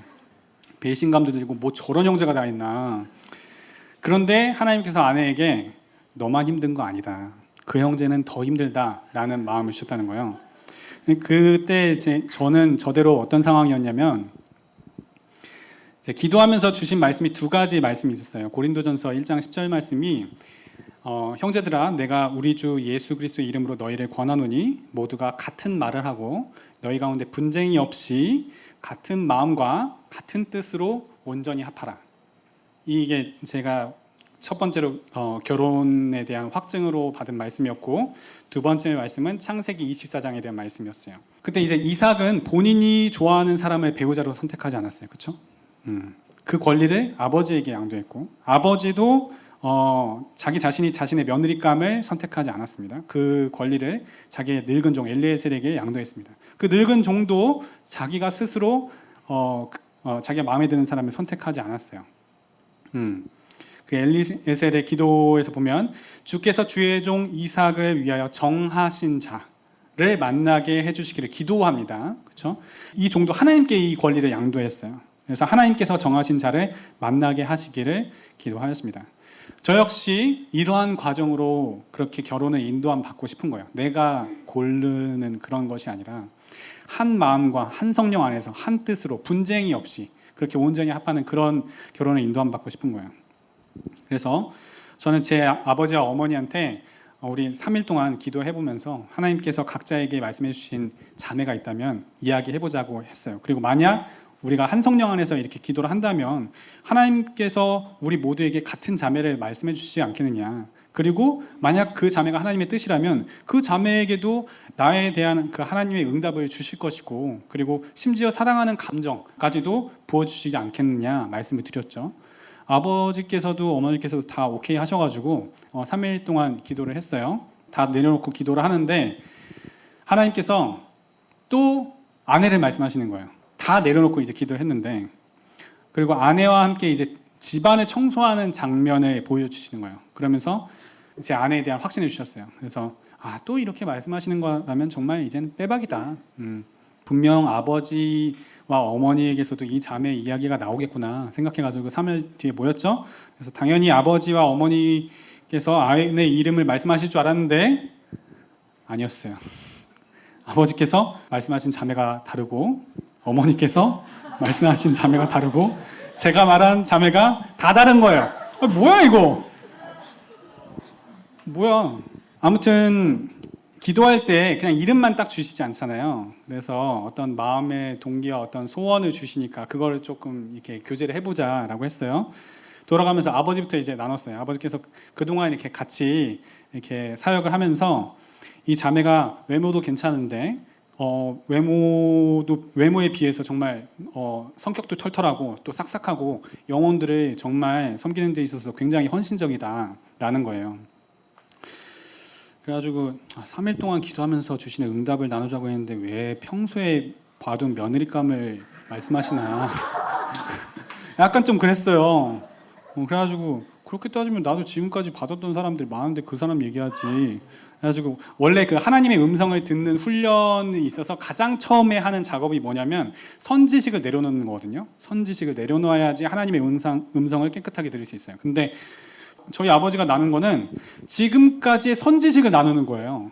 그래가지고 뭐지 했어요. 아무튼 뭐 그러려니 하고 어머니 차례 됐어요. 어머니는 뭐라고 말씀하시냐면은 본인이 말씀하시는 그 자매가 영어를 잘하고 성품이 좋다는 거예요. 그래서 네가 나중에 사역을 하게 되면 아직도 사역에 대한 꿈을 못 버리셨어. 나는 찬양 사역자인데 왜 계속 무슨 뭐 이렇게 스피커를 얘기하시는 거야. 그래가지고 전 세계를 다니면서 메시지를 전달해야 될 테니까 그때 옆에서 통역하는 모습을 그동안 그려봤다는 거예요. 이것도 선지식인데? 그래가지고 아니 3일 동안 하나님께서 어떤 응답을 주셨는지 나누자고 했는데 왜 계속 그동안 받았던 며느리감 얘기를 하시는 거야. 그래서 일단 알겠다고 하고 넘어갔어요. 제 차례가 돼서 이제 3일 동안 기도했던 그 응답을 딱 나누려고 제 아내 이름을 딱 얘기하는데 저희 아버지가 말을 딱 자르면서 그 자매는 안 돼! 딱 이렇게 얘기하는 거예요. 얘 이름만 딱 얘기했는데 그 자매는 안 돼. 난 다 들었는데. 그래가지고 일단 그거부터 되게 기분이 불쾌했어요. 그래가지고 왜 안 돼요? 이렇게 했어요. 왜 안 돼요? 그랬더니 그 자매는 병이 있어서 안 돼. 그러는 거예요. 너무 황당하고 기가 막힌 게 그래가지고 막 따졌어요. 이 세상에 병이 있는 사람은 아무도 결혼 못 하나요? 설사 병이 있는 사람과 결혼하는 것을 기피하는 사람이 있다 하더라도 우리 가정은 그러면 안 되는 거 아니냐. 우리 가정은 하나님을 섬기는 목회자 가정인데 병이 있든 장애가 있든 뭐가 있든 하나님께서 하라고 하시면 해야 되는 거 아닌가요? 우리 같은 목회자 가정도 이 자매를 못 받아준다면 도대체 어느 가정이 이 자매를 받아줄 것 같아요? 만약에 건강한 사람과 결혼을 했는데 결혼하고 나서 한 달 있다가 이 자매가 걸린 병보다 더 큰 병에 걸렸어요. 그럼 어떻게 하실 건데요? 성도들의 본이 되는 결혼을 이뤄도 모자를 파네. 하나님 말씀과 성품에도 맞지 않는 그런 동기로 결혼을 인간적으로 끌어가려는 게 진짜 말이나 됩니까? 막 이렇게 그런 거예요. 막 이렇게 좀 그런 거예요. 그랬어요. 근데 저희 아버지가 뭐라고 말씀하셨냐면 너 그거 유전되면 어떻게 하려고 그래?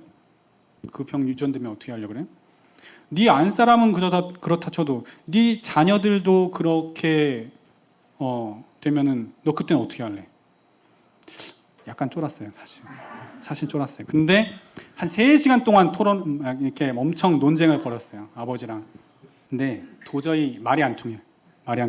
그래가지고 일단 헤어지고 우리 일주일 동안 더 기도해보고 다시 모이자라고 했어요. 그리고 그 다음 날이 주일이었는데 주일 예배를 이제 드리고 나서 너무 화딱지가 나서 차를 몰고 경포대 해수욕장까지 막 분노의 질주를 했어요.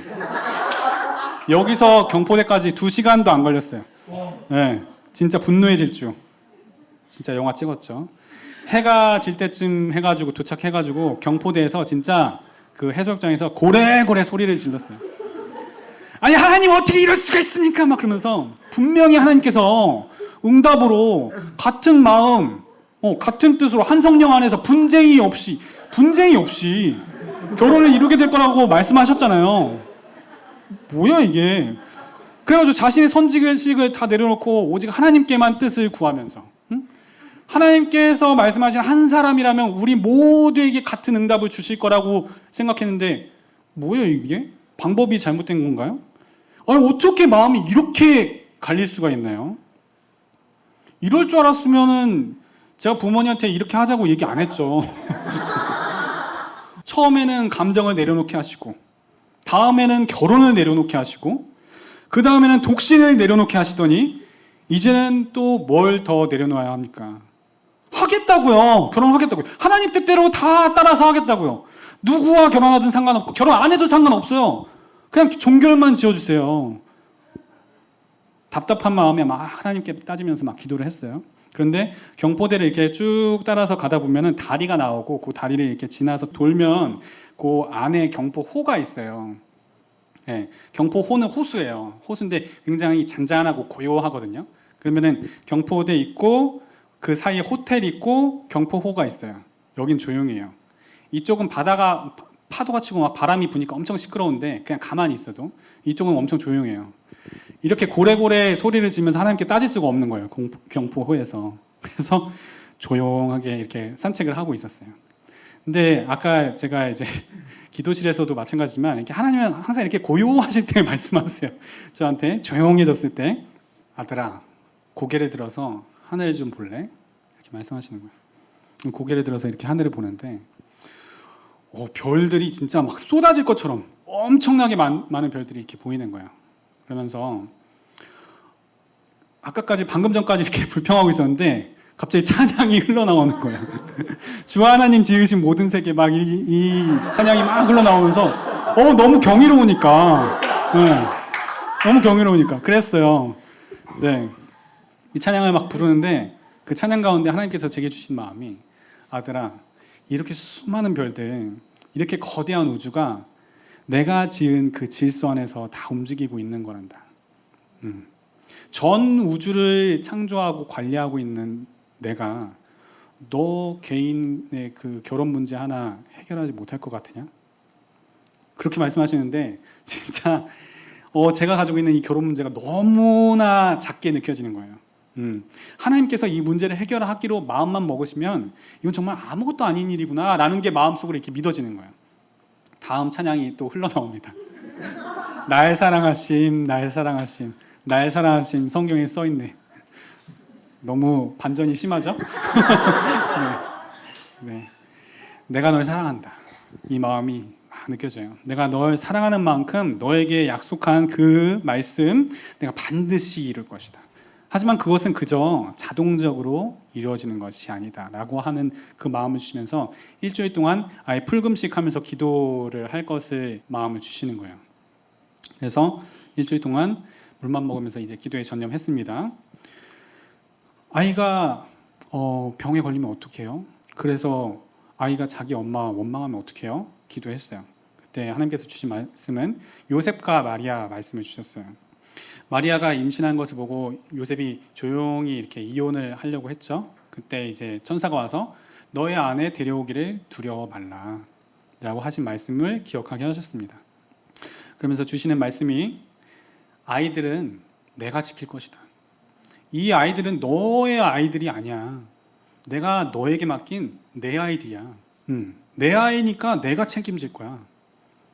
넌 네 아내 데려오기를 두려워 마라. 이렇게 말씀하셨어요. 그래서 제 첫째 딸아이 이름이 하나예요.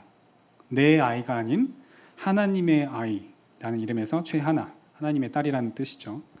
아무튼 그렇게 해서 약속대로 일주일 후에 부모님과 이제 대면을 했어요. 일주일 전에 워낙 강경하셨잖아요. 그래서 아주 비장한 자세로 임했습니다. 아버지의 반대가 굉장히 강력할 것이다. 일주일 동안 기도하면서 받은 응답은 이제 중풍병자와 내 친구에 대한 말씀이었어요. 하나님께서 우리 가정을 이 중풍병자의 내 친구로 부르셨습니다. 이 중풍병자의 내 친구의 행동은 분명 비상식적인 행동이었죠. 말씀 시간 중간에 지금 이렇게 말씀 시간 중간에 이 지붕을 뜯어가지고 이렇게 내려보내는 거잖아요. 너무 무례하고 자기 집도 아니야. 심지어 남의 집 지붕을 그것도 말씀 시간 중간에요. 근데 예수님께서는 그 친구들의 믿음을 보시고 이 중풍병자를 치유하시고 구원하여 주셨습니다. 그렇죠? 저희 아버지가 이제 목사님이시잖아요. 아버지께서 단에서 말씀하신 그 믿음의 속성이 무엇입니까? 제가 오히려 반문했어요. 믿음은 도전적이고, 믿음은 모험적이고, 믿음은 적극적이다. 아버지께서 말씀하셨습니다. 하나님께서 말씀을 하셨을 때 그 말씀에 순종하는 자들의 모습은 굉장히 비이성적이고 비상식적이었지만 이를 통해서 그들의 도전적인 믿음, 그들의 모험적인 믿음, 그들의 적극적인 믿음을 하나님께서는 확인하신 것입니다. 동일한 원리로 하나님께서는 이 결혼이라는 문제를 두고 우리 가정의 지금 믿음을 테스트하기를 원하시는 것이라 저는 그렇게 믿습니다. 인간적인 눈에 의지해서 살 것인가? 아니면 하나님을 의지해서 살 것인가? 이 결혼이라는 문제를 통해서 우리의 믿음을, 우리의 중심을 테스트하시는 것입니다. 아버지, 어머니, 이 하나님의 테스트 앞에서 두 분은 어떤 결정을 하시겠습니까? 물었습니다. 제가 아까 말씀드렸잖아요. 구도자의 자세로, 장수의 마음으로. 네. 어떻게 대답하셨을 것 같아요? 네. 아버지께서 이렇게 말씀하셨어요. 믿음이 들어왔다.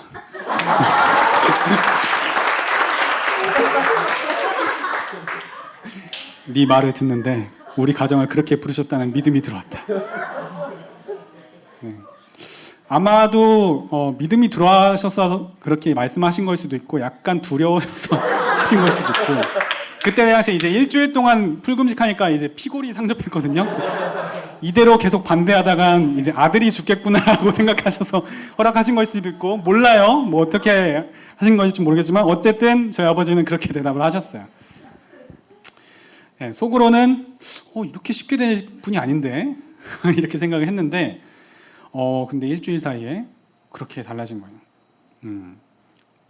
하나님께서 하신 거라고 봅니다. 저는 이렇게 해서 어느 케이크 가게에서 처음 만나게 됐어요. 그리고 이제 두 번째 만날 때에 고깃집에서 만났거든요. 아내가 저한테 어떻게 확신을 얻게 되었냐고 묻더라고요. 그래서 지금껏 저희 부모님과 이제 기도 응답받고 나누었던 그런 에피소드들을 이야기를 했어요. 그랬더니 아내가 이렇게 막 우는 거예요. 고깃집에서. 다행히 고깃집이 이렇게 칸으로 이렇게 분리가 돼 있는 거여서 다행이었는데, 네, 그러면서 하는 말이 자신에게 있는 이 병 때문에 결혼에 대한 자신이 없었다는 거예요.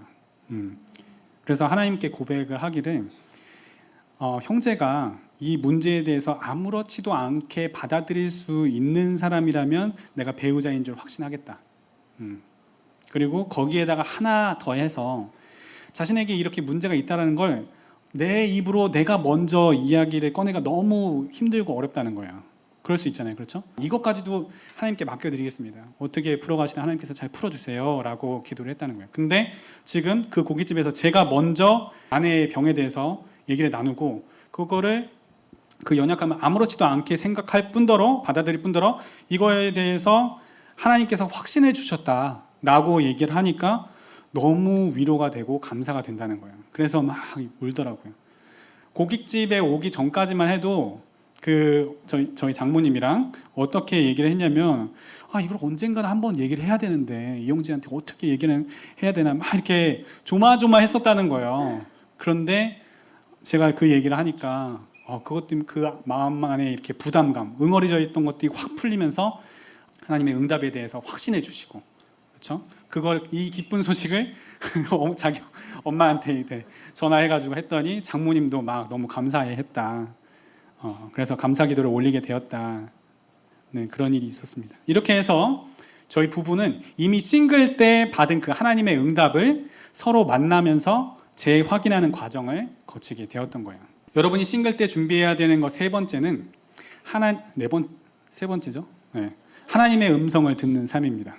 제가 이런 간증을 하면 묻는 분들이 음성을 어떻게 듣나요? 라고 하는데 뭐 스킬적인 부분도 있어요. 뭐 아까 말씀드렸던 것처럼 이렇게 선지식을 내려놓아야 된다. 그리고 회개해야 된다. 마음을 비워야 된다. 이런 것들이 있는데 제가 지금 말씀드리고 싶은 거는 스킬적인 부분이 아닙니다. 하나님의 음성은 들을 준비가 되면 들립니다. 여러분이 준비만 되면 어떤 방법으로든 들려주세요. 사무엘이 처음 하나님의 음성을 들었을 때에 그는 하나님의 음성인 줄도 몰랐어요. 그렇죠? 그래도 하나님은 어떻게든 들려주세요. 준비만 되면요. 그럼 반대로 말하면 준비가 안 되어 있다면 아무리 스킬적으로 알고 있어도 하나님의 음성을 들을 수가 없습니다. 들려주셔도 못 듣는다는 게 더 정확한 표현이에요. 이런 하나님의 음성을 듣는다는 것이 무슨 미래의 일을 다 할 수 있는 그런 점쟁이와 같은 그런 능력을 의미하는 것이 아닙니다. 하나님께서 그렇게 응답을 해주시지도 않을 뿐더러 그거는 하나님의 뜻에 따라가는 삶이 아니라 하나님을 이용해 먹으려는 삶입니다. 하나님의 음성을 듣는 삶을 위해서 여러분들이 준비해야 될 것들 짧게만 좀 보고 넘어가겠습니다. 네, 첫 번째는 순종의 자세입니다. 작은 첫 번째 순종의 자세. 아까 앞에서 말씀드린 거예요. 하나님의 음성을 듣지 못하는 사람은 순종을 하고 싶어도 순종할 수가 없죠. 물론 하나님의 음성을 듣지 못하는 사람은 순종하고 싶어 하지도 않아요. 하나님께서는 순종할 자세가 되어 있는 사람에게 하나님의 음성을 들려주십니다. 하나님께서는 돼지에게 진주를 던지지 않으세요. 그들에게 하나님의 음성을 들려줬을 때 오히려 하나님의 음성을 들려준 그런 선지자를 비난하고 헐뜯고 십자가에 못 박는 것이죠. 순종은 마음의 자세에서 먼저 시작합니다. 여러분 마음 가운데 어떤 말씀을 하시더라도 나는 순종하겠다라는 자세가 준비된 그 사람에게 말씀하시는 거예요. 나는 이 정도는 순종하지만 그 이상은 순종 못해. 나는 내 학점은 유지되는 수준에서 순종할 거야. 내 진로, 내 계획은 유지되는 수준에서 순종할 거야. 하나님께서는 애초에 이런 사람에게 그 이상을 바라시지도 않아요. 그 이상의 것을 요구하시지 않는 것이죠. 왜? 그 이상을 요구했을 때는 그건 하나님이 아니라고 할 거거든요. 오히려 그런 말은 마귀가 하는 말이라고 할 거거든요. 하나님께서 아브라함에게 내 독자 이삭을 번제로 드리라는 말씀을 들었을 때 그것마저도 순종할 자세가 있는 사람만이 그 말씀에 순종하는 거예요. 만약 그 정도까지는 헌신할 마음, 순종할 마음이 없는 사람이라면 그 말씀을 듣자마자 이건 사단의 음성이야 라고 치부해버리는 겁니다. 하나님께서 나에게 다 버리고 선교 나가서 순교하라고 요구하시면 어떡하지? 나 이번 수련회에서 은혜 받고 다 진짜 그렇게 헌신해버리면 어떡하지? 걱정 안 하셔도 돼요. 네, 여러분들이 애초에 그럴 마음이 없다면 그런 음성이 들려도 하나님의 음성이라고 생각도 못합니다. 오히려 그 음성을 들려준 사람을 공격할 겁니다. 내 인생을 망하게 하는 목자 같으니. 이렇게 순종의 자세가 준비되어 있지 않으면 여러분 하나님의 음성을 들을 수 없습니다. 두 번째는 정결함입니다. 작은 두 번째요. 하나님의 음성을 듣는 삶에 있어서 여러분들이 준비해야 할 가장 중요한 또 한 가지는 정결함. 내가 내 마음에 죄악을 품으면 주께서 듣지 아니하시리라. 여러분 세상과 혼합되는 것을 두려워하셔야 됩니다. 세상과 혼합되는 그런 세상의 소리를 듣는 순간 하나님의 소리가 끊기게 되는 거예요. 둘 다 동시에 들을 수는 없어요. 분명히 하셔야 돼요. 둘 다 동시에 들을 수 없습니다. 네, 세상의 소리를 듣는 순간 하나님의 소리는 끊기는 겁니다. 둘 중에 하나를 선택하시는 거예요. 여러분들이 어느 것에 더 가치를 줄 것인가. 그렇죠? 크리스천이면 유튜브도 끊고 인스타도 끊고 세상 돌아가는 것도 모르고 살아가야 하나요? 아니요, 사명이 있으면 하셔도 돼요. 근데 사명이 없는데 그런 데에 시간 쓰고 돈 쓰는 건 여러분의 영을 혼탁하게 만드는 겁니다. 여러분, 우리의 육체는 입으로 음식을 먹고 그 생명력을 유지합니다. 여러분의 육체는 입과 관련이 있어요. 그럼 여러분의 영혼은 무엇으로 그 생명력을 유지하느냐? 여러분의 눈과 여러분의 귀를 통해서 그 생명력을 유지합니다. 여러분이 보는 것, 여러분이 듣는 것이 여러분의 영적 상태를 결정하는 겁니다. 귀신 나오는 영화, 무서운 영화 보고 나면 바로 잊혀지나요? 그 잔상이 계속 머릿속에 남아서 여러분의 정신과 여러분의 영혼에 영향력을 행사합니다. 그렇죠? 여러분의 영혼은 여러분이 보고 듣는 것으로 결정이 됩니다. 그렇게 여러분이 세상 것으로 영혼을 채우면 성령께서 비집고 들어갈 공간이 없어요. 오물로 꽉 차 있는 스펀지는 어떻게든 빨아서 내버리셔야 됩니다. 성령의 샤워를 받으시길 바랍니다. 네, 네 번째가 되겠네요. 되어지는 인생. 마지막으로 이것만 말씀드리고 끝내드릴게요. 여러분, 되어지는 인생을 사세요. 여러분의 인생 열심히 이루는 삶이 아니라 하나님께서 이끌어 주시는 삶을 살라는 것입니다. 네, 요셉의 인생을 보세요. 하나님께서 세우신 그 권위인 아버지의 명령에 순종한 결과가 좋지 않았죠. 형들이 요셉에게 잘 대해주지 않았죠. 형들, 보디발의 아내, 그리고 술 맡은 관원장, 그 어느 과정 하나 좋은 방향으로 간 것이 없어요. 그렇게 감옥까지 가게 되었으면 내 인생 진짜 망했구나 라고 생각할 만한데 그렇지 않았습니다. 하나님도 저주하면서 그렇게 살 수도 있었어요. 근데 그는 심지어 감옥에서도 성실했습니다. 감옥에 갈지언정 보디발의 아내의 유혹을 뿌리쳤고 세상과 혼합하지 않았습니다. 요셉이 만약 그런 상황에서 보디발의 아내와 잠자리를 같이 하고 노예로 팔렸을 때 형들에 대한 복수심과 아버지에 대한 원망으로 가득 찬 인생을 살았다면 하나님께서 그를 총리로 세우셨을까요? 저는 그렇지 않았을 거라고 봅니다. 출애굽한 그 이스라엘 백성 1세대 그 모세 세대 사람들이 하나님께서 약속하신 땅, 그 가나안 땅에 들어가지 못하고 광야에서 다 죽게 된 이유는 다른 민족이 그들을 공격해서가 아닙니다. 그들은 그들 스스로의 운명을 그렇게 선택해서 결정한 겁니다. 하나님께서 약속하신 땅을 보면서 감사하는 것이 아니라 불평하고 우리를 다 죽게 하시려고 여기까지 인도하셨다. 하나님의 약속을 저평가하고 악담을 했어요. 그렇기 때문에 그들이 38년간 광야에서 방황하다가 다 죽게 되었던 것입니다. 여러분의 인생을 결정하는 건 외부의 누군가가 아니에요. 외부의 어떤 상황이 여러분의 인생을 그렇게 좌지우지할 수가 없습니다. 여러분의 인생을 좌지우지할 수 있는 건 오직 하나님과 여러분 자신뿐입니다. 여러분, 하나님이 축복하고 싶은 사람이 되세요. 하나님이 축복하고 싶은 그런 인생을 사세요. 하나님께서 축복하시지 않고는 못 배기는 그런 인생을 사는 겁니다. 그런 사람들의 가정을 하나님께서 쓰시는 겁니다. 자기 꿈, 자기 뜻, 자기 계획, 이 모든 게 무슨 소용이에요? 성경 어디에 자기 뜻을 이루기 위해 살아갔던 그런 믿음의 선조들의 내용이 있습니까? 성경 어디에 자기 장래 희망을 두고 살아간 사람들이 있단 말입니까? 하나님의 사람이 자기 뜻을 살아갈 때 하나님께서는 오히려 그들의 뜻을 꺾으시고 광야길로 인도하십니다. 야곱이 자기 뜻을 이루며 살아가다가 야복강에서 에서를 앞에 두었을 때 하나님은 그의 허벅지 관절을 부러뜨리셨고, 모세가 자기 뜻을 품고 애굽 사람을 죽였을 때는 그는 미디안 광야로 쫓겨나 40년간 그런 광야 생활을 하게 되었습니다. 우리의 믿음의 선조들은 모두 하나님께서 주신 사명과 비전을 기뻐하고 하나님의 뜻을 이루며 그 뜻을 기뻐하며 살아갔던 사람들입니다. 여러분이 세상적으로 예를 들면 일론 머스크처럼 그렇게 성공해서 세상의 돈을 다 끌어모을 수 있다 하더라도 마지막 날 심판대에 섰을 때 예수님께서 난 널 모른다라고 하시면 그냥 여러분의 인생은 망한 거예요. 그렇죠?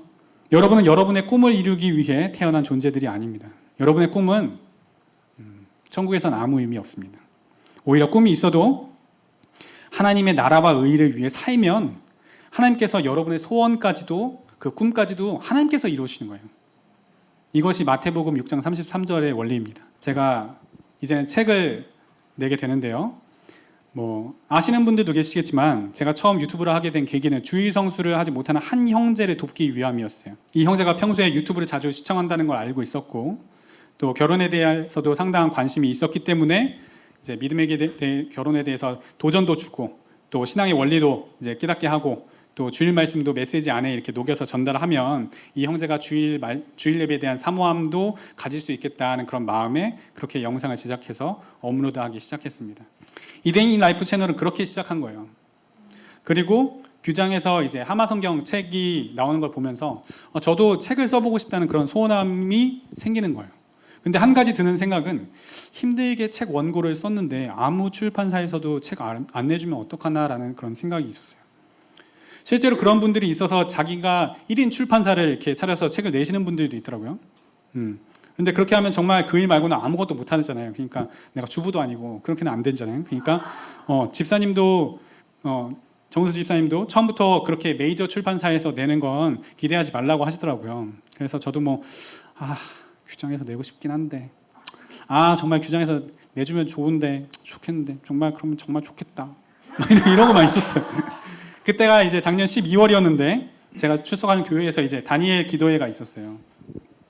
그때 이데인 라이프 채널을 본격적으로 다시 운영하라라는 마음을 주시더라고요. 명령을 받았어요. 아예.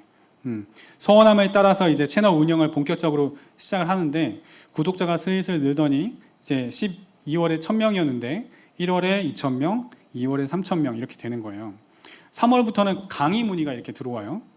여러 곳에서 강의가 잡혀왔어요. 그런데 대부분 여름 수련회 이제 강의 요청이어가지고 아직 강의를 하지는 못하는 상황이었어요. 갑자기 6월 8일에 오륜교회 청년국 담당 목사님으로부터 이번에 연예 특강이 있는데 와서 강의를 해줄 수 있느냐라고 물으시는 거예요. 그래서 강의 날짜가 근데 그 주 주일에라는 거예요.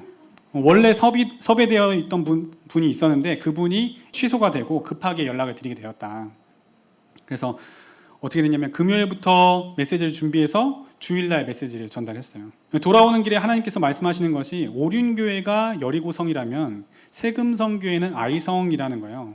세금성교회는 이제 2주 뒤에 강의가 있었던 교회였거든요. 근데 계속 그 말씀을 주시는 거예요. 기도만 하면 계속 그 말씀이에요. 오륜교회는 여리고성, 세금성교회는 아이성. 그래서 저는 단순히 오륜교회는 큰 교회라서 여리고성이고 이제 세금성교회는 작은 교회라서 아이성이구나 이렇게 생각했어요. 그래서 방심하지 말고 영적으로 잘 준비하라 이런 말씀인 줄로 생각했어요. 그리고 나서 이제 오륜교회로부터 사례비가 딱 입금이 됐어요. 당연히 11조만 해야지라고 생각하고 있었어요. 그리고 나서 아침에 기도하러 이제 올라가는데 또 그 말씀을 주시는 거예요. 오륜교회가 여리고성이면 세금성교회는 아이성이다. 그러면서 그 말씀이 무슨 말씀이었는지 그때 깨달아지는 거예요.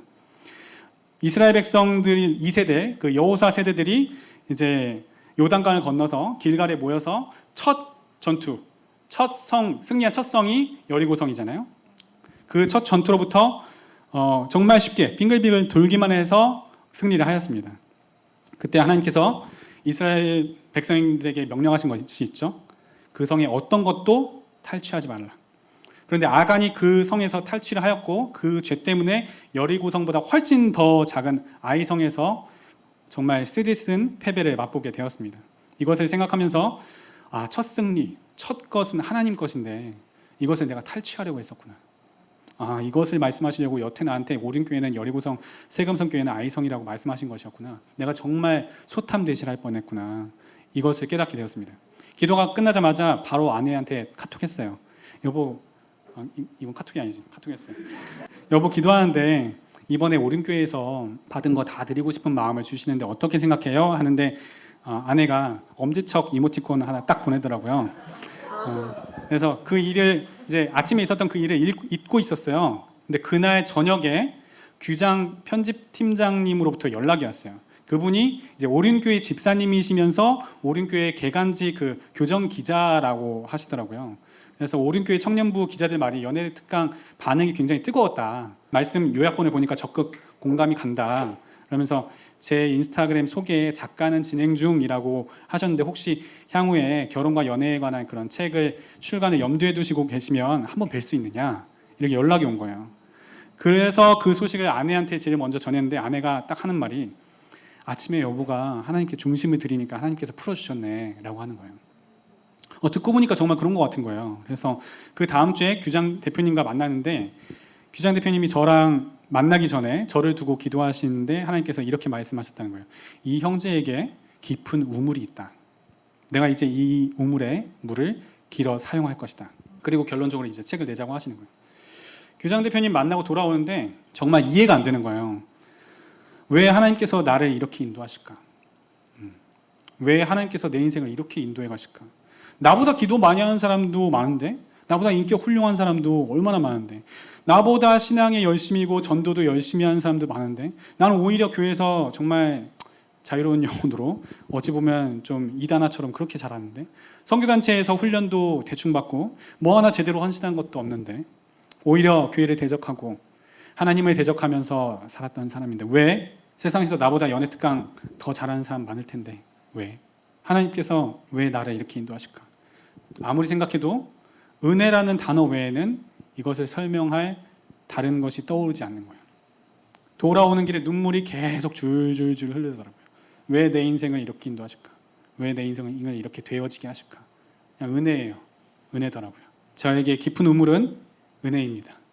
더 많은 죄를 탕감받았기 때문에 그것이 깊은 우물이 되었던 것이죠. 제가 처음 하나님께 결혼 기도를 시작했을 때 이 모든 것을 염두에 두고 하나님께 결혼 기도를 했을까요? 이거 나중에 유튜브에 올리면 돈 좀 되겠는데? 이거 나중에 책으로 쓰면 좋겠는데? 이러면서 제가 하나님께 결혼 기도한 거 아니잖아요. 그렇죠? 하나님께 중심을 드리면 하나님께서 축복하는 인생이 되어집니다. 여러분 되어지는 인생을 사시기를 바랍니다.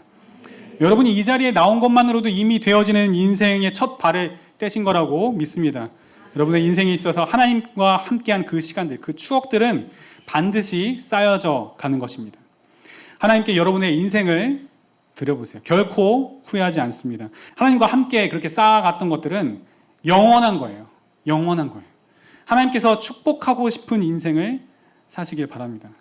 영원한 것들을 위해서 영원하지 않은 것을 기꺼이 포기할 줄 아는 그런 지혜로운 인생을 사시는 여러분들 되시길 바랍니다.